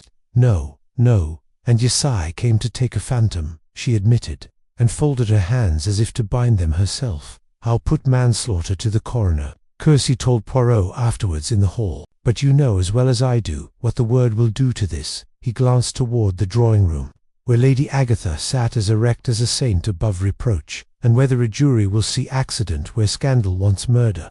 Then let the truth do the work, Poirot said. If the law wishes to temper itself with mercy, it must be given permission by clarity. He had already written the clarity, line by line, in his careful French script. Christie, no lover of memoirs, accepted the folder with a grunt that meant gratitude in his dialect. Mrs. Hargreaves, for her part, faced the arithmetic she had hoped never to see summed. Christie was businesslike. Diversion of funds for personal uses, alteration of a charitable ledger, attempts to mislead police, he said, ticking items as though counting tent pegs. You'll give your statement here, or at the station, madam, as you please. She chose here. In her confession there was neither weeping nor bargain, only a terrible logic. It began with the conviction, she said coldly, that I alone knew how to apportion properly, that my taste, my discretion, my management, were in themselves a public service. When I moved a figure, I moved what should have been mine to decide in any case. I did not steal, Inspector. I merely preempted the ignorance of others. The Crown calls that stealing, Christie replied, and I call it worse for being done with clean gloves. She gave him the ghost of a smile. Then I will change my gloves, and that was that. She left the room not as a lady taken into custody, but as a woman stepping through the only door left to her. It was more terrible than any scene. Lady Agatha met us in the conservatory when it was over. She was not a woman who embraced he, was a woman who issued invitations and saw that they were obeyed. What am I to do? She asked Poirot, and for the first time there was a vulnerable human pronoun in it. Write a check, he said simply. Several. One to the fund, to replace what was diverted with a sum beside it, so that the blank in the ledger is filled, not only with figures, but with honor. One to Mr. Venn, who charged you fairly and was ill thought of for it. One to Lawrence Vane. He lifted a hand when she would have interrupted, not because you owe him, but because Clara did. Make it in advance on work you will invent for him some earnest duty in Manchester that does not corrupt him further. He will either accept and be saved by responsibility, or he will refuse and be lost by his own hand. But you will have done your part in Clara's name. Lady Agatha's eyes shone, unspilled. And to Miss Durant, a letter said, not a check. Words that do not encourage her to see herself as saved, but as capable. She has a spine. It merely needs a better use than flight. And Miss Moore, Lady Agatha persisted, with the courage of a woman who intends to set her house in order and knows it will hurt. She is a truth-teller. I bullied her into being a messenger. I should like to be better. A contract, said Poirot, after the smallest pause, for voice lessons at your expense, and no interference with the repertoire. Make her first voice when she is first voice, and second when the music says second. Do not arrange her into gratitude. It is death to art. It was exquisitely like him to put art in the same sentence as justice. Lady Agatha bowed as one receiving a sentence. She meant to live long enough to execute. The inquest convened at noon in a room with a ceiling that had heard more wills than tragedies. Christie and Dr. Pembroke testified. Hales spoke. Mrs. Broom testified to stares and notes, and the smell of smoke that was more anxiety than ash. Poirot, who can be theatrical when he chooses, was precise instead. A burr at a dancer's wrist, a key mistaken, a fall, a manager's interference. I was proud of him. There is a kind of courage in not making a speech when a speech would be applauded.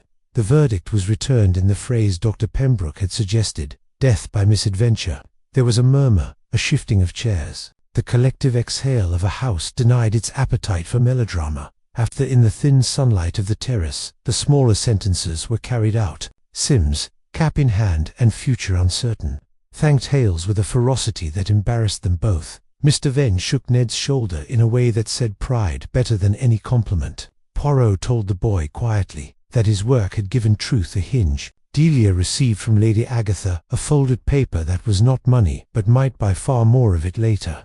An introduction to a London teacher who is known for building voices rather than reputations.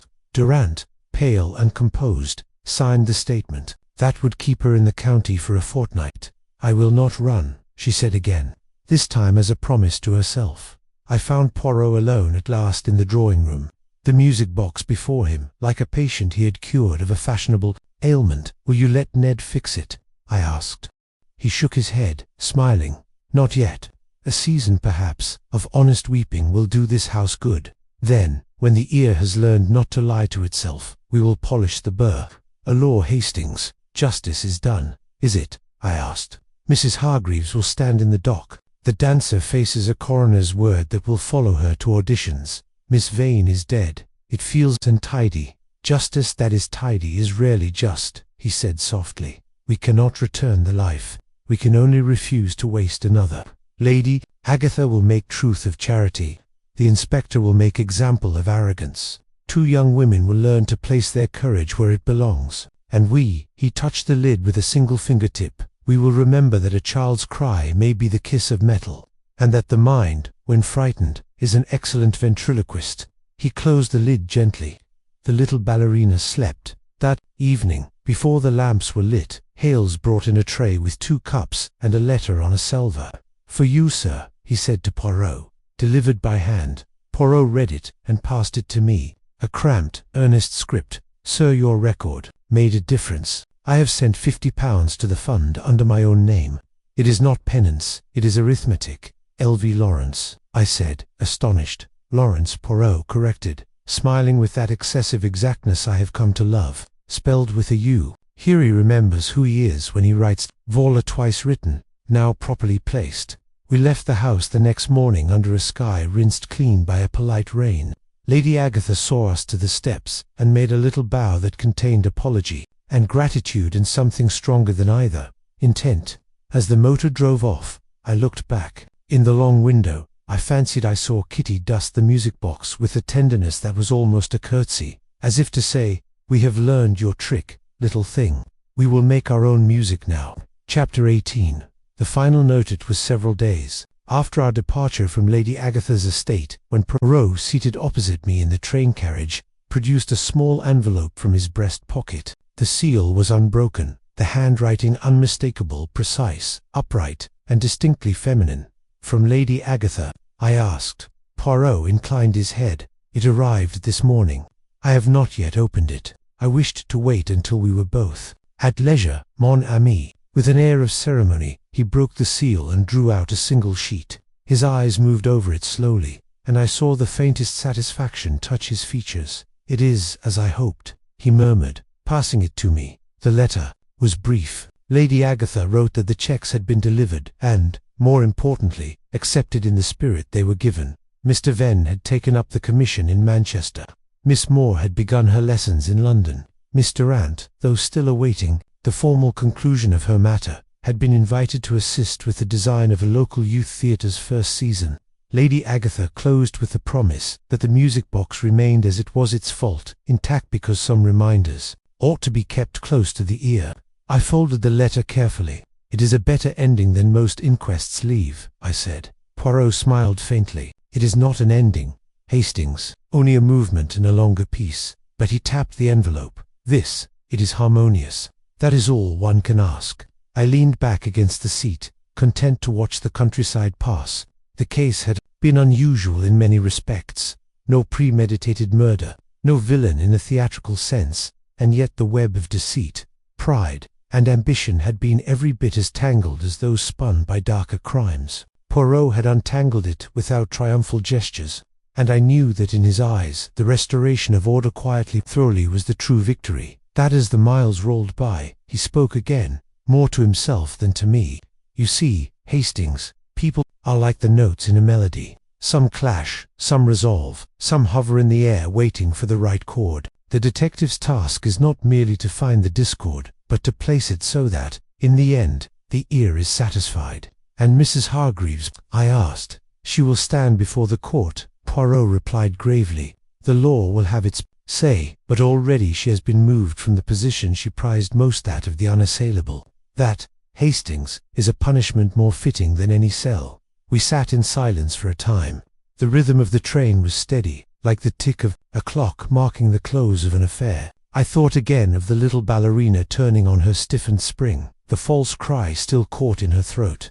And I thought of Lady Agatha's phrases, "Some reminders ought to be kept close to the ear." Poirot noticed my expression and chuckled softly. "Ah, you are sentimental. But perhaps you are right to be so. We do not always need the music to be perfect. Sometimes it is enough that we remember why it faltered." The train plunged into a tunnel, and for a brief moment the world was darkness and sound alone.